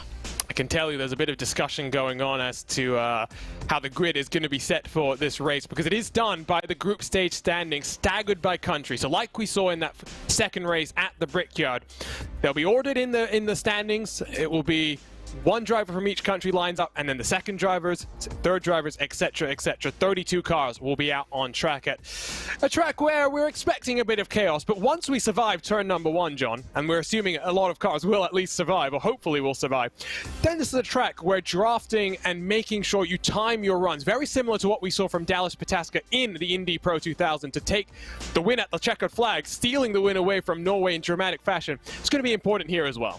Hugely important, and it's not just about surviving turn one either, it's about surviving turn three, and it's about surviving all of the chicanes, especially in the early laps. But as you say, slipstreaming is going to be a big thing. We all know and love Monza. It's a fantastic circuit, it's huge amounts of speed, and for that reason it's going to be all about getting a good corner exit, using the slipstream to your advantage, and who can be the best at braking late for the corners. We're definitely going to see contact on the apexes, you can guarantee it, with the drivers going out there, nothing to lose. It's going to be exciting. There is going to be carnage, as you know, Jamie predicted in the interview. He did say there would be fireworks, and yeah, I don't think any of us doubt that that will happen. It's a case of who can manage the race best, use the car to their advantage, and make their way to the front. And Paul, give us the update on how we got here. We'll talk about the points and the road that it's been across three very entertaining races to determine the lineup for this playoff. Yeah, absolutely. The first race, then, it was all in the Audi RS8, the GT3 car at the Hungary ring. It was a team race, so all the four of the drivers from each country took part in that race. We saw a tremendous battle all the way through the field, and, well, it was Team USA who ended up taking the win. Elvis Ranking taking the car across the line after taking over from Phil Dennis. Then we went over to Indianapolis for the Indy Pro 2000, and 48 cars. Just a small grid out there on track. We were seeing 3-4 wide through each of those turns, and, well, the predicted big one, it wasn't a big one. It was a huge one. It's wiped out pretty much half of the field in that one incident. We then had a couple of smaller incidents as well, which meant that we ended up with only about 20 cars finishing on the lead lap. But again, we thought Yaltian had done it. We thought he had that run to the line, and at the very last second, out from the slipstream, Dallas Pataska taking victory for the USA. And then we've just seen it at Hell Lankenbahn, then for the Rallycross round of the today's event. Three three drivers sitting back and watching their teammates having to do it all on their own and to try and get themselves qualified. The big talking point of that one, of course, was the USA not making it to the feature race of that rallycross race, which meant that they did not finish in the top two positions in their group. You can see them there, Group C, finishing in third place. That was the big talking point of that final race at Helankenbahn. Now we're heading to the playoff, and as you can see, Czech Republic, Hungary, Norway, the Netherlands, USA, Australia, Italy and Belgium, they've all got one final opportunity, one last chance of making it through to the semi-finals and finals tomorrow. And I like how someone has just put it in the Traction GG chat, Traction in themselves. This is kind of like a penalty shootout for sim racing. Some way it's maybe a bit more like a golden goal here, John, but it's a format where really you can't rest on your laurels. That's what we're seeing here, right? It's one where you've got to be on top of your game, and even in a race like this where you think it might be hectic, maybe what we saw in race number 2, right, where Poland, some of their drivers just laid back a little bit, didn't get involved too aggressively at the start of the race. It meant they all scored good points, and heading into that final race, they basically had one hand on automatic qualification for the action tomorrow. Yeah, absolutely, and I think the fact that they're being represented by all of their drivers is going to make a big difference. Everyone, of course, is spread out, so if you're, your teammates are going to be at least 7 cars away from you at the start of the race, which is another thing to take into account. It might be difficult to work as a team in that aspect, but yeah, it is going to be frenetic. It's going to be exciting. Turn 1, we're going to have to watch out. USA, of course, will be leading the charge, having scored the most points, and they will feel, as I said earlier, hard done by. They will be looking to try and get out in front, but with the slipstream effect, anything can happen. Norway are going to be right up there as well. It would be interesting to see who starts first out of Netherlands and Italy with the same amount of points too. And Australia, of course, coming from the back, got the most to do, but anything can happen. And so here's a look at that run down into turn 1. Then you've got the Roger, the anti-cut curbs on each side of the chicane ready to spin you around into the gravel if you're not careful. And you've got the run through the Lesmos, up through Ascari. Plenty of passing opportunities at a track like this, Paul.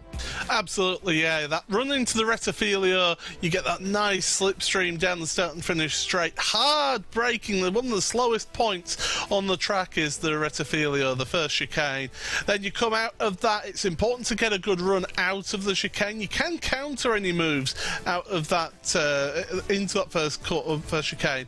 Can counter that, get the run out of the chicane through Cava Grande and then into the Della Roggia, the second chicane.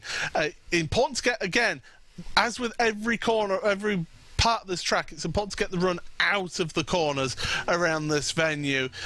Through the Lesmos, you're not really going to see anybody making any moves there, but what you're going to see people do is try and set themselves up for the run then out of the second Lesmo, down towards, plunge underneath the old banking, then uphill braking into the Ascari chicane. You can abuse the curbs on the left-hand side, don't really ride the right-hand curb that much, and then down towards the final corner. It's the Parabolica. I will always call it the Parabolica, but of course it's the Michele Alboreto corner, named after such a tremendous driver, and if it had been any other corner around here, I think we wouldn't have minded it being named after him, but the Parabolica has such history there.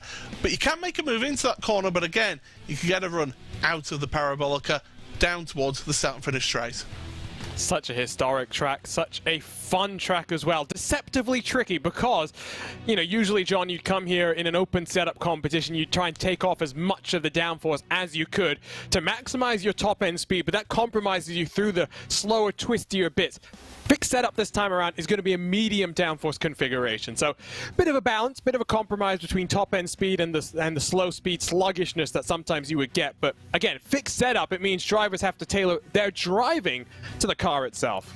Yeah, and because of that, we might see the slipstream effect even more prominent than it normally would be around Monza. And as you say, Monza is deceptively difficult because it has quite a straightforward looking layout with lots of straights and simple corners, nothing too dynamic. But actually, because the braking zones are so long for these high-speed straights and slow corners, it means that getting your braking point right is going to be really tricky, because if you're maybe 5 meters, 10 meters later on the brakes, that is going to turn into many more meters when you actually get to the apex. And I think a lot of people don't realize just how difficult heavy braking zones are in terms of lap time and knowing what, especially when these drivers don't have the time to prepare like they normally would. So it is a challenge. It maybe doesn't look as difficult as some other circuits, but trust me, Monza will catch out even the best drivers.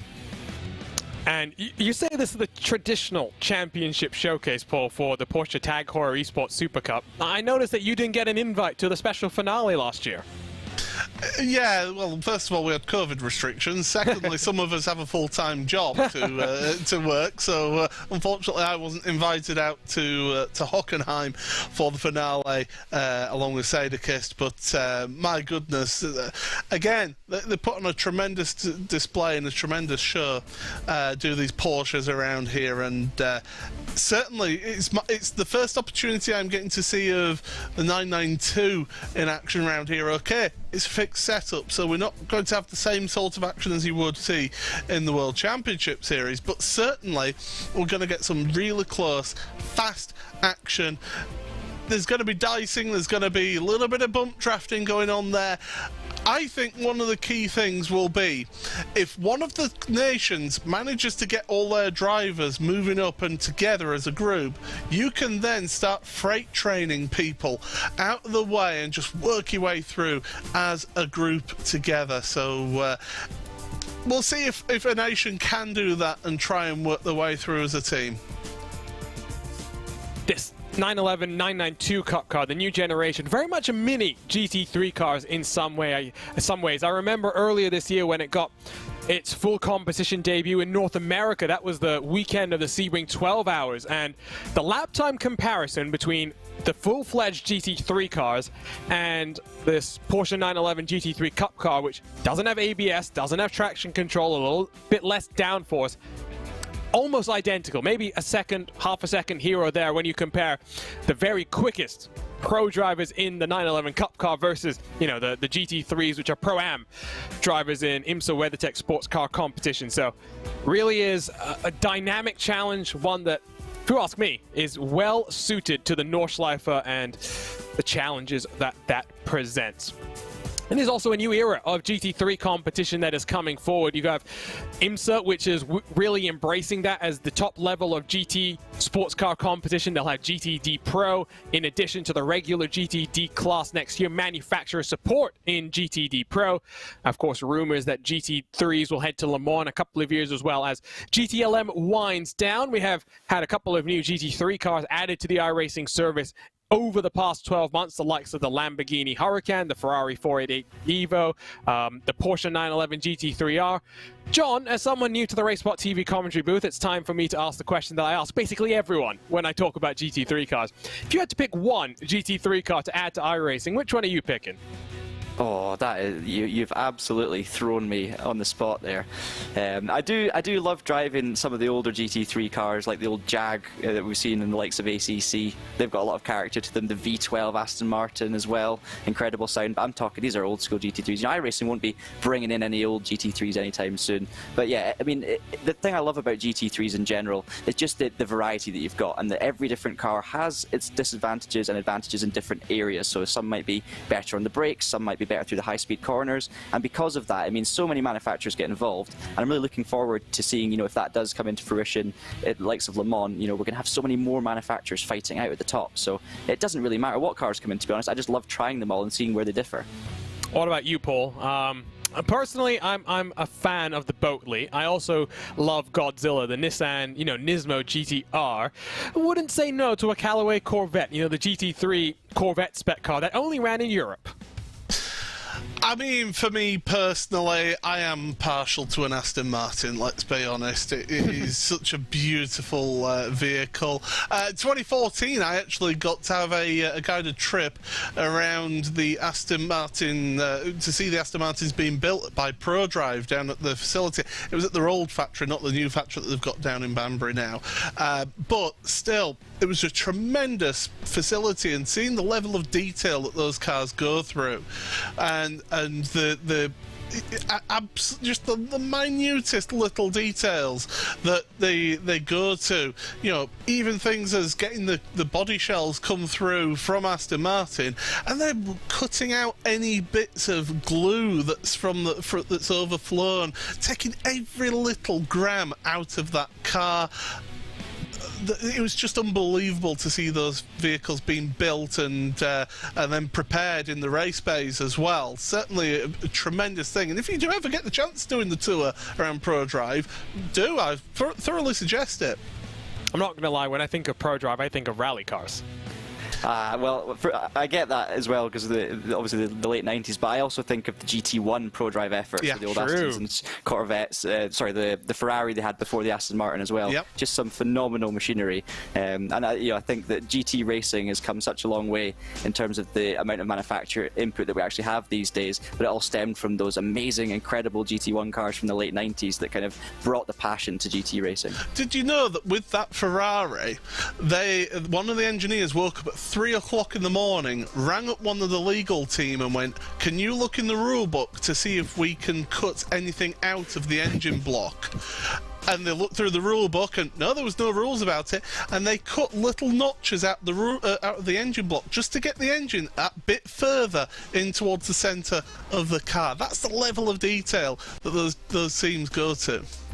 The GT1 days were some pretty spectacular cars, but I think you're right, John, that the level of GT competition has just come so far, and now it's not just the big guns that can go out there and do it, right? It's really a customer class. That's the way that it was first initially sold. Now it's a little bit more manufacturer backed, and that's why the costs have kind of risen up. That's why GT4 has come into the play as well to provide an entry point for, you know, the gentleman drivers to jump into sports car open competition. But it's crazy to think how ubiquitous sports car racing is now around the world. I was watching Macau a couple of weeks ago when you had GT3 cars racing around there as well. Yeah, just the variety of manufacture gives it a global presence, and I think the amount of cars that are available for customers, even in GT3, I know GT4s are kind of the entry-level point, but almost because of GTEs, it's allowed GT3s to kind of spread their wings a little bit, and more different teams across the globe are having these cars, and it means that, you know, someone racing in a series in Asia could also go and compete somewhere in Europe or somewhere elsewhere across the globe. Even DTM are using GT3 spec cars now, so yeah, GT racing has, as I say, come a long, long way in the recent decade.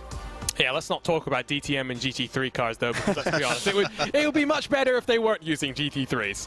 Yeah, that's going to hurt a few feelings, and I agree with that. But yeah, now is the time to celebrate GT racing, and we're going to have some excellent Porsche 992 competition coming up at Monza. And yeah, I'm going to just love sitting back and watching this while you guys take us through it, because it is going to be exciting. Still got a couple of minutes, though, before we get ready to rumble for the final race of the day. Paul, you say this is your first time getting to see this car in some competition. Have you ever driven it? I have driven it, and it does drive a little bit different to the 991. And okay, I don't profess to ever be the best Porsche driver, which is why I talk about it rather than race it. But becoming a bit of a theme of my my racing career. But yeah, this 992, I think it's a little bit more forgiving.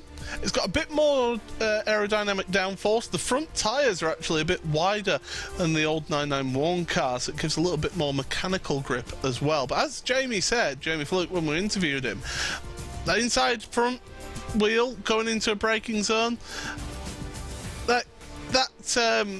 it just locks up that little bit easier, so you've got to be careful with your brake application. It does mean that it gives you plenty of opportunities. If you're a demon on the brakes, if you're the last of the late breakers, then you've got a great opportunity.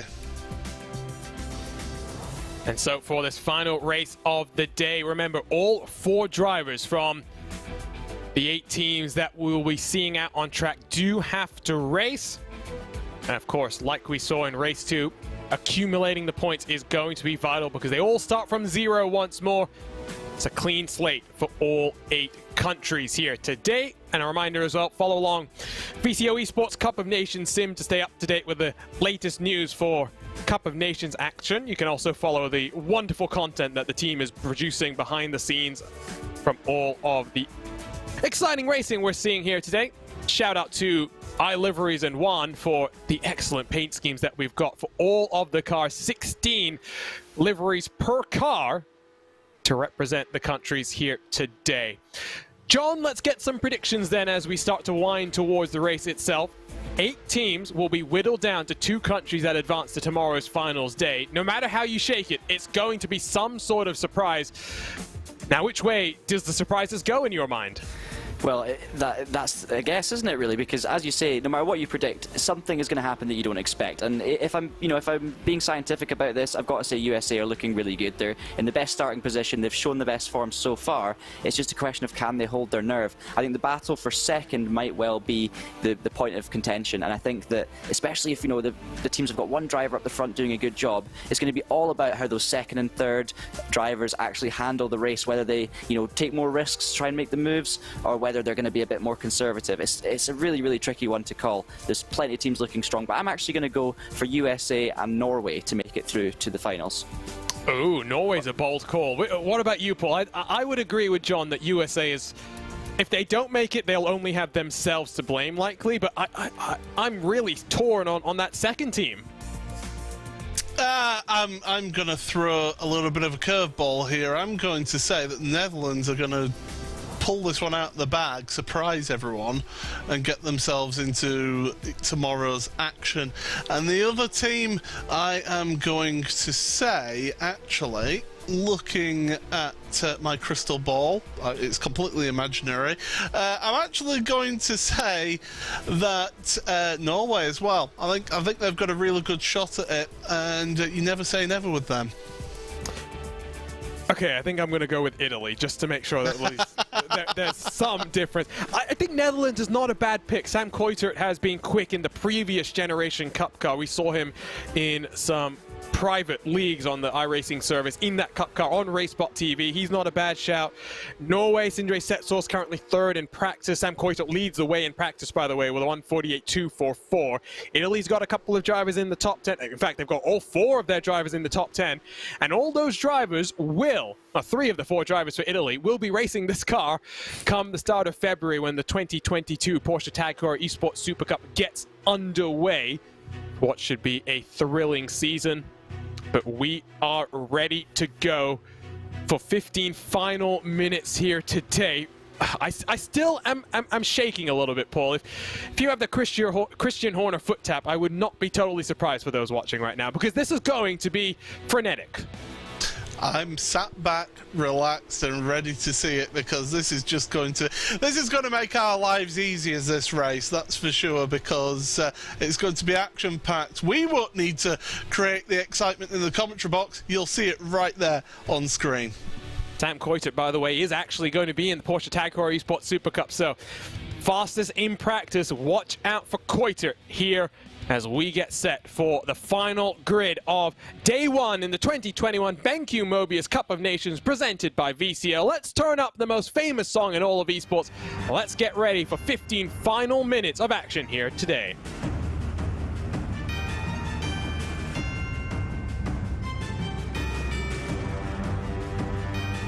And so here's a look at the grid. No silver scrapes on cue today. That will be tomorrow for the final. It will be Phil Denez, Jarl Tyen on the front row of the grid. USA and Norway with Lucas Pedasta and Sam Kuijtert, Czech Republic and the Netherlands 3rd and 4th. Moreno Sorica, David Toth 5th and 6th positions. While down in 7th there will be Ludwig Giddy and Bo Albert on row number 4. Elvis Rankin and Kenneth Gulbrandsen will line up in 9th and 10th positions. Martin Stefanko and Oscar Koper 11th and 12th for the Czech Republic and the Netherlands. Alessandro Bico and Norbert Leitner 13th and 14th, with Sasha Gorla and Jaden Ladek 15th and 16th. Dallas Patasco, winner in race 2, now starts in 17th alongside Sindre Setsaas. 19th and 20th will be Philip Schiff for the Czech Republic and Ruben Bonga with those bonga drums back in 20th. Simona Maria Marcheno 21st alongside Laszlo Shabsbo. Jonathan Poulet, Griffin Gardner through the top 24. Ross Banfield, Oscar Bixrud 25th and 26th with Martin Siratek and Yuri Kastorp 27th and 28th with Dino Lombardi, Christoph Kerkers on row 15. Final row of the grid. Lots of work for Kenny Roosens and Dylan Burst to do. They'll round out the 32 cars ready to rumble here. Paul standing start as well. So this is going to be a test of how much practice these drivers have done of a standing start. Yeah, and there's no traction control in these cars at all. They do not get any assistance off the line. So if you get a bad start... Oh, and by the way, the clutch as well. If you burn out your clutch, you're going to be sat there like a duck on the track whilst everybody else comes flying past you. Just a couple of seconds to go as the drivers get ready to race. Still waiting for Alessandro BenQ, I think might have missed the grid here. So for Italy, already on the back foot. The lights come up, the engines rev. We are ready to go for 15 minutes here at the Temple of Speed. Dinez gets a good launch, as does the Italy car. Moreno Sorica already up a couple of positions, thundering down into turn one, the Reto Filio. Can we survive? Can we get through cleanly what is always a trouble spot? Dinez keeps the race lead, sweeps around, and there's the trouble. Czech Republic makes contact with Australia, and it's an absolute palaver in turn number one. Palaver is the right word there, that's for sure. And, well, somebody got a bit ambitious on the brakes into there. It always checks up into turn one. It always goes slow. Look at that move to the inside of the De La Roja into second place there for Sam Kuitert. Brilliant move from the Netherlands driver. Well, he's moved himself up into second place, but Phil Dinez trying his best to try and make a breakaway. Oh! We've got more spinners in the background. That's Norway. That's Indre Setsource out of the Roja. More trouble for him as... Is that Simona Maria Marcheno running a little bit wide? Yes, it is, being chased down by Sasha Gorley. Dallas Pataska's up the field as well. Marcheno plus 15 from where he started this race, up into the top six. That is incredible.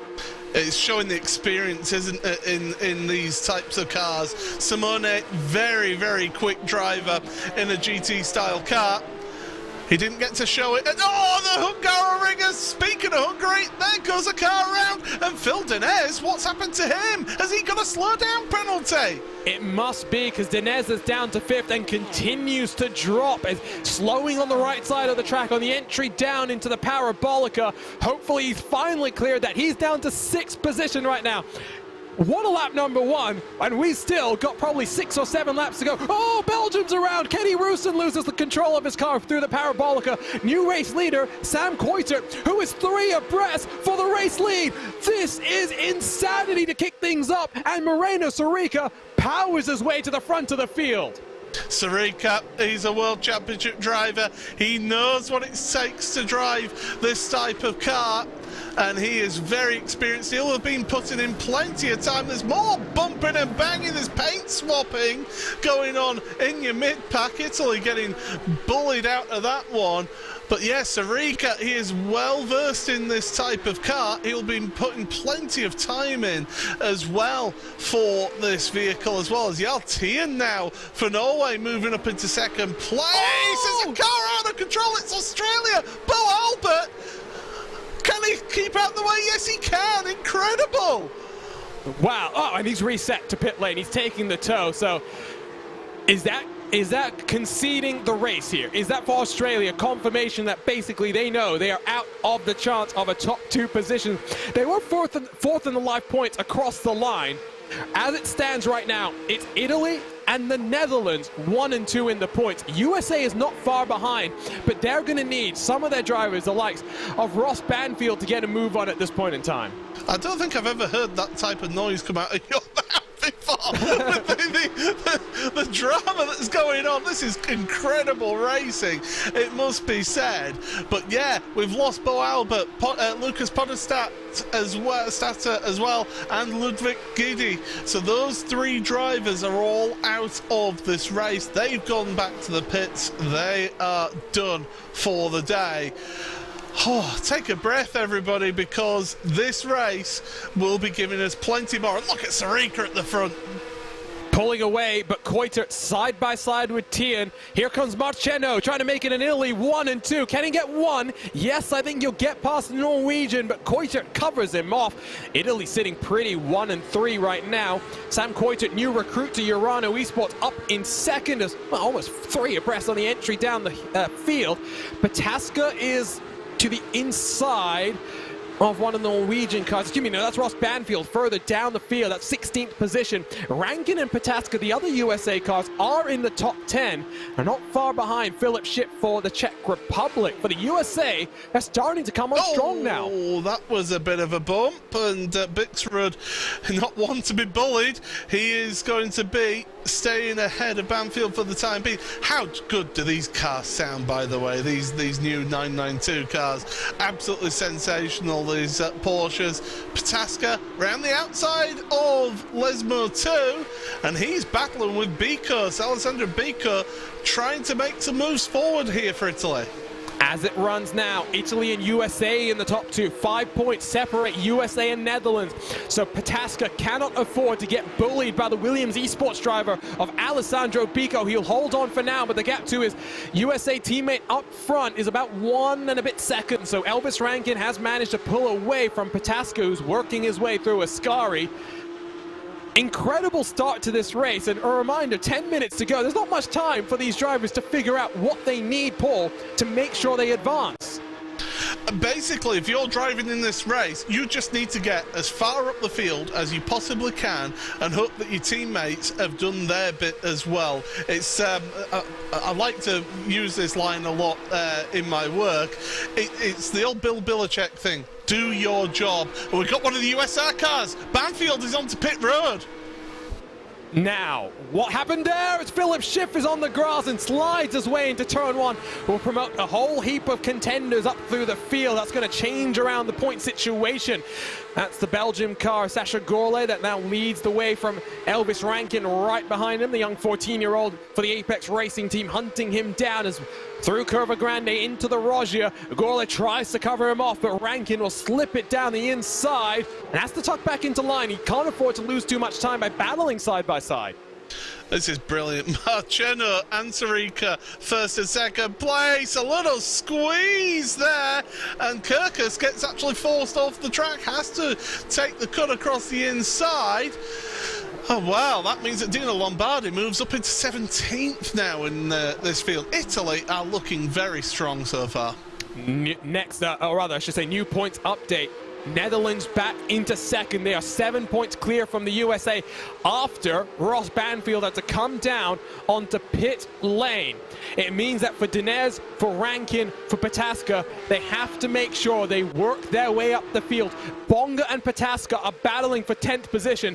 Those are vital points between the two teams, the two countries battling for second place, the final place that will advance to tomorrow's finals. This is absolutely tremendous stuff as we go through in towards the Parabolica side by side. Norway versus Australia then onto the brakes into the Michele Alboreto corner. Parabolica to me and you. Through they go, and it's all about carrying the speed out that corner, running that wide line, and the Australian there getting a good run, getting a little bit of slipstream. Yuri Kastorp down on pit road. Oh, Alessandro Bico's almost lost it on the entry to the braking zone. That's surely going to be a slowdown penalty. Dinez will take some valuable points from that. But with Kastorp down on pit road, it does mean Ross Banfield might get some points. The point situation is blown wide open once more. Oh, it's all about where Kastorp comes out of pit road then. Does he come out ahead of Banfield, or will Banfield get the jump on him? I'm keeping an eye on my timing screen here as still battling, trading paint going on, and that's not the service, that's them actually swapping paint out there on track. These cars are doing incredible to see around here. Bico having that issue in turn 1 has promoted Dinez up to 3rd, Rankins up to 7th. They'll get more points as a result of that. We're waiting now for the final, the new point situation. USA is back into 2nd, 13 points clear of the Netherlands. And this is what we expected to see, isn't it? With this playoff, this is what this is the excitement that we expected. This is what we wanted to see here. And my goodness, they're doing a tremendous job. Even though the majority of cars are in single file, they're all pretty close together to each other. And well, we're seeing the 2-3-1 of Sam Coulter needs to move forward, needs to get ahead of Yaltien, needs to get ahead of Phil Denez to try and get the Netherlands more points, but also take away points from the USA. Here comes the draft on board with Coulter as he looks to the inside. He doesn't have the draft, but he's got the momentum heading down into the Retophilia. Last of the late breakers it will be. Tien gives the position up, doesn't want to fight too hard and lose the cars in front of him, and the draft that we've got. Also side by side is Oscar Bixrud, the second of the Norway cars, looking to the inside of Philip Schiff. Will make the move happen, but again, it is very much a three-way fight right now between Italy, USA, and the Netherlands. Norway's not too far behind, but crucially, it's 14 points between the USA and the Netherlands, a further 13 back to Norway. It certainly is. Norway, the outside hope. Really, I would say it's between USA and the Netherlands right now, because Italy being in first, second, and 9th and 16th are giving themselves a tremendous opportunity. Ross Banfield has just lost a position to David Toth, although he's getting that back on my timing screen. Those two are battling it out, and it is Toth who actually gets ahead of Banfield. So that will be a couple of points stolen away from the USA, but it's only 1 point. So that's now it's 10 points between the USA and the Netherlands. Because Coulter got past Tien, he's now chasing down Denez. It's all going on. 4 minutes, 30 seconds to go. As that's one of the Italy cars to the inside of Belgium. That's Alessandro Bico getting past Sasha Gorley. Here comes the Bonga drums. Ruben Bonga looks to try and close the gap to Team USA as well. Denez at the front, going side by side with Marcheno in towards the Parabolica. He's not going to get that done there, but he can get the cut back here, getting that slipstream, get the better run out of the Parabolica and down the start and finish straight. We've got more battling going on here. You don't know where to look here. And crucially, this is the Netherlands now.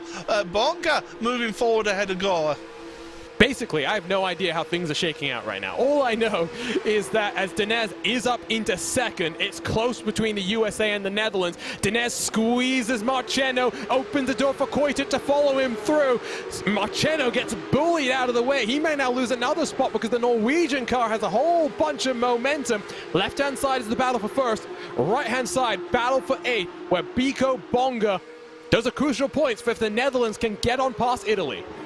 Oh, Marcheno just dropping down, and well, he's managed to slot himself into fourth place then. But this is tremendous to watch. Hope you're all enjoying this at home, because we are in the commentary box. This is fantastic stuff, and you don't know where to look. When it's a team event like this, you just do not know where to look. Reminder. Portugal, Germany, UK, Japan, Poland, France, Spain, Russia already have advanced. As we take a look at the points once more, it is 10 points still. Denez is up to second, but Coulter followed him through, so the gap didn't open up like they would have wanted. It is going to take a miracle, I think, for the Netherlands to steal this away from Team USA, who, remember, Paul, won each of the first two races, didn't, though, have the team performance, especially in race number 2, that they would have wanted. Had to come to this playoff with all the pressure on them.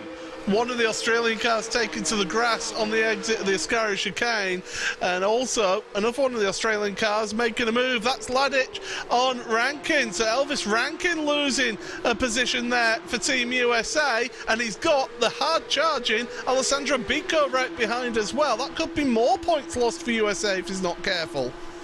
So Coulter, Bonga, those are the top two running Belgian cars. Koper's down in 13th. They're three abreast as they dive in towards turn number 1. The Retophilia ready to greet them. Last of the late breakers, Rankin cannot afford to get bullied off the track. He can afford to lose 1 or 2 positions, but the Bonga drums are right behind him now. These are valuable points because I think it is neck and neck now between the USA and the Netherlands. As Philip Schiff has had an issue out there and he's around, and Try to keep out of the way of his teammate there, but look forward. It's basically the battle for first and the battle for sixth is where things could be won and lost here in this race. And look at that clock. Look at the time remaining here, Arjuna. We're nearly at the end of this race. It should be one lap to go after this one, right? Well, the lap times are 1:49. Marceno's working his way up the hill in towards Ascari now. I think we'll have one more lap. It'll be close. I do think we're looking at one more. So the point situation now is 6 points in favor of the USA. Koiter, Bonga, Koper, they need to launch assaults. Pataska and Koper, USA versus Netherlands there. Rankin and Bonga, USA versus Netherlands there. Dinez and Koiter, USA versus Netherlands there. It's all on the line. One more lap here in Monza. Oh, Sarika, though, he's under pressure at the front of the field. Denez was right up behind his rear wing. This is the run, but look at that car in third place. Koiter right now for the Netherlands. He's going to get the best run of the three of them because he's got the slipstream from two cars. Denez to the left-hand side. Koiter, where does he go? Well, he's trying to follow Denez. He's going to get boxed in here. Can Denez get this under control? Can Sarika hold on? Sarika's going to get pushed wide just like we saw with Marceno. Koiter gets the launch, but they're neck and neck heading down through Curva Grande. I think Koiter will hold this one. Oh, I don't know. Denez will push and push. He realises how important this is. So too does Sam. Now it's a question of, do you want to be the car leading down towards the Parabolica on the last lap? I think you do. I think you need to control your own destiny there. Koiter gains the race lead, but side by side, Denez up and under through the Roger. What a move! Phil Denez back to the race lead. Netherlands car is around. Ruben Bonga is around. I saw him dropping down my timing screen, and that is huge for the Netherlands. Well, I can tell you that coming through Curva Grande, Netherlands were 4 points in front. I think Bonga's issue has handed this on a golden platter to the USA. Phil Denez can't afford to fight here. He needs to stay in second position. Well, he won't be. He might be getting this information. He might not. But he wants to win. Phil knows one thing, and that's go fast and win. Well, here we go, running down into Parabolica for the final time. Playoffs are about to be decided. Sam Koiter has the inside. Phil Denez will sweep around the outside, get the power down just that little bit earlier, but Koiter's a nose in front. Get your cameras out. This will be a photo finish once more in the day one of the 2021 BenQ MOBIUZ Cup of Nations. It's neck and neck, but I think Sam Koiter does hold on the line to win this playoff race, but it will be Italy and the USA heading through to the finals tomorrow to fight for $25,000.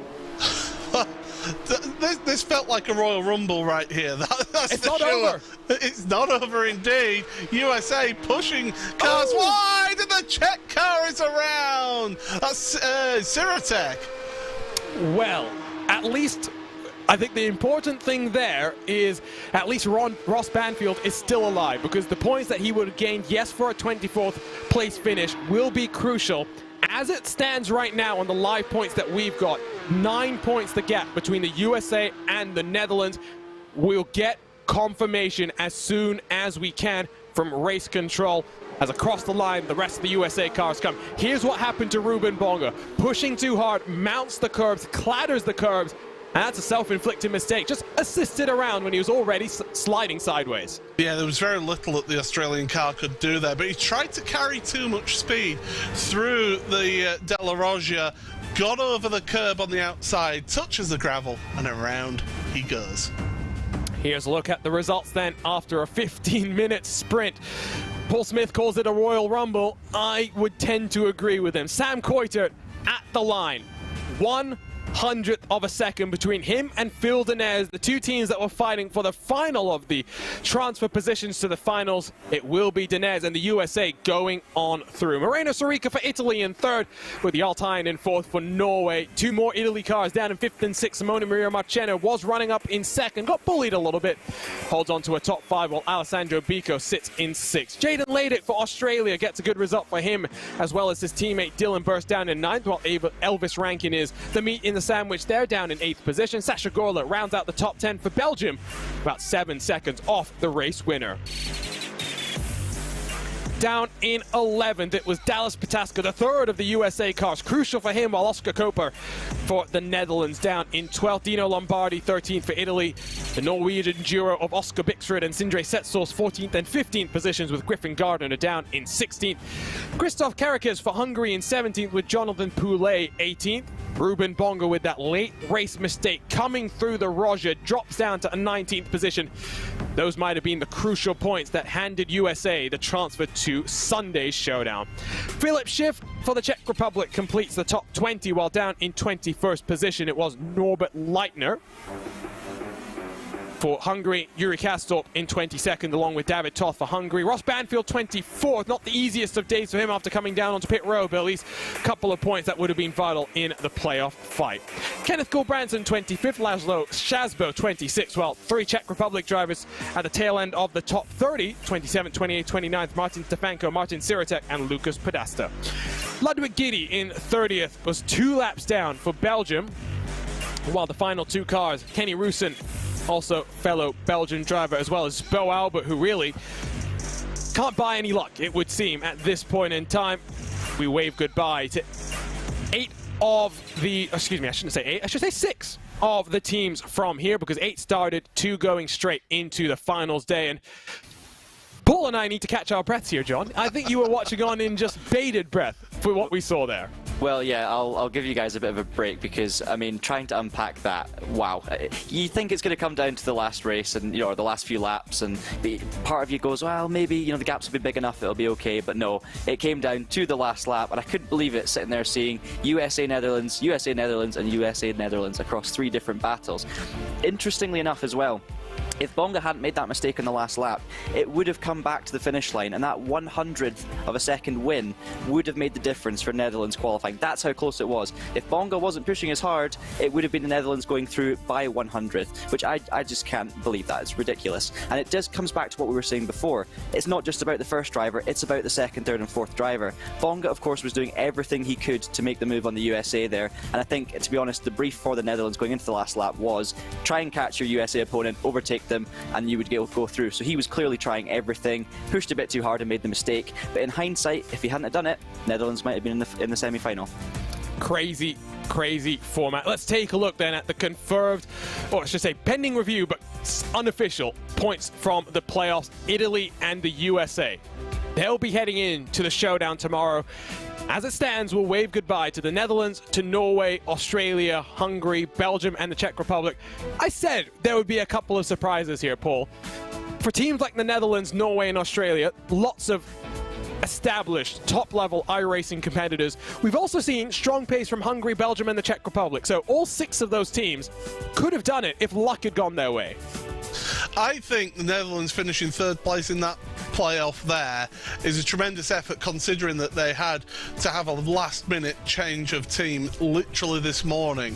So, plans would have had to have changed, and team lineups would have had to have changed. And, Oscar Koper, who came in to cover for Martin, certainly wouldn't have had the amount of practice that the others would have done of just doing general sort of laps and working together as a team. So I would say, Netherlands can't be too disheartened by that. They'll be disappointed at being the first of the teams not to make it through to the finals day tomorrow, but they should be very pleased at being able to be so competitive still with such a late change.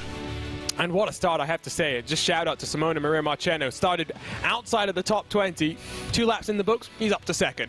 Really took full advantage. And we expect chaos in turn 1. It looks like it was going to be okay for a moment there, John, and then it all kicked off as they came through the second part of the Retophilia.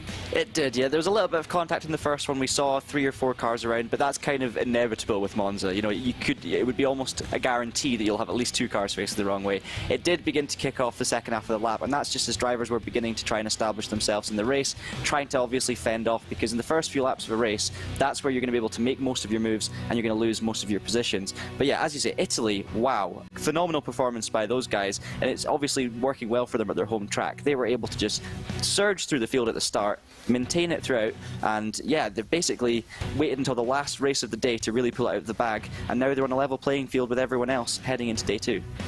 We should tell you as well that the USA, Netherlands and Italy, the top 3 in the playoffs, all have some sort of incident investigation going on by race control right now, so we have to say those points were provisional, but I think no matter what happens, Paul, I think Italy is probably the most comfortable of them. Now the question is, for the USA, if they do get penalties, is it going to be severe enough to drop them behind the Netherlands?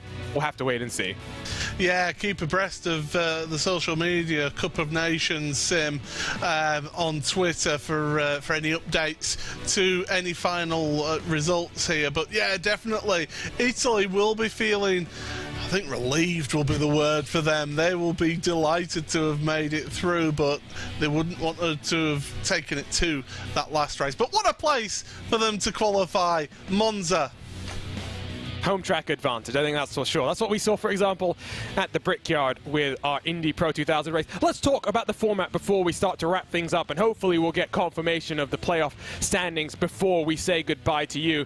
Day 1 is done. The group stages, the playoffs. The showdown has been set. 16 teams whittled down to 10 countries.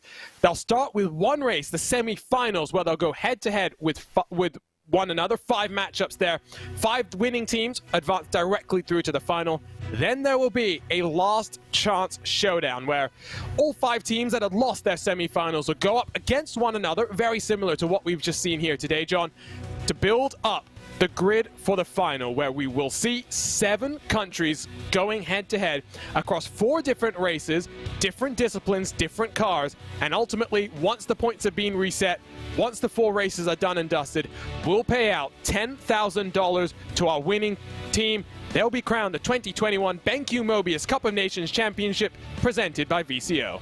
Absolutely, and if you think today's racing was crazy, wait until we see what's coming up tomorrow, because there's not as much time to make up for mistakes tomorrow. You've got to be on it from the get-go, especially in the semi-final with those heads-to-heads. And we could see, you know, the team scoring the second most points actually being knocked out of that section and having to do it all in the next one. So it is going to be absolutely frantic. I do believe we have confirmation of the playoff points as well, so those results do look final, and it will be Italy and USA going through, and they will be just so excited to be able to put themselves in the mixer for tomorrow. A really interesting thing Paul said earlier during the Indy race, it's like you throw all the teams in a blender and whichever names come out, they're the ones that are going through. Well, tomorrow is going to be a little bit like that, and it's about who can adapt the quickest to any instance happening and who can have the best pace overall.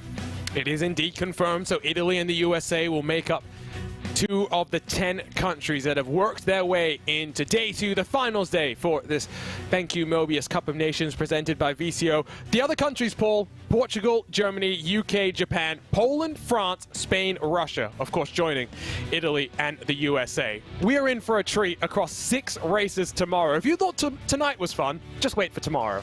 Yeah, tomorrow's where the big money is paid, and the drivers will get a bit more desperate, I feel, to be able to get themselves some share of that prize from, of course, $10,000 to the winning country for them to share amongst themselves. Nice weekend's work, that really, if you think about it. Yeah, not bad. John, great to have you here for this Cup of Nations. First time with us at RaceBot TV. Just recap what we've seen here today. Some great racing, some chaotic racing, but ultimately this Cup of Nations format, just, it's so fun, so exciting, and so dynamic. I think that's the one thing that we don't see in any other sim racing tournament that I've ever seen. Absolutely, yeah. Massive thank you to you guys for having me on as well. I've thoroughly enjoyed my first experience of the Cup of Nations, and I knew it was going to be an exciting event, but when you think of the fact there's going to be 3, 4, 5 races throughout a day day. You always think there'll be some that are exciting, some that are a little bit more boring. Not at all. It was pure chaos and carnage from the get-go, and not in a bad way, in a good way. There was lots of side-by-side racing. Okay, there were some incidents, but fantastic to see throughout the field. So many good drivers racing head-to-head. And every single race that started, I really did think that, you know, this might be the one where things calmed down a bit, but no, it was just kept on coming. The excitement kept on going, and I, for one, cannot wait to return to the booth tomorrow. Calm down. I don't think that's possible here in these Cup of Nations tournaments. But that's it for day one. What a day it's been. Can't wait. And hopefully you will join us across a VCO, Traction GG, iRacing social media, and here on RaceBot TV for finals day in the 2021 BenQ MOBIUZ Cup of Nations presented by VCO. 16 countries whittled down to 10. $25,000 is on the line tomorrow. Hopefully you'll join us for all of the action. We'll start it off nice and early, 3 p.m. UTC here across of all the channels. But for now, for our production team, Hugo Luis, and for Tyler Maxon, for Race Control, Jerome Kaiser and Randy Cheneth working hard behind the scenes to make sure everything's running smoothly. For my fellow commentators, John Monroe, Paul Smith, my name is Arjuna Kankipati. Thank you for joining us. We'll see you tomorrow for all the action.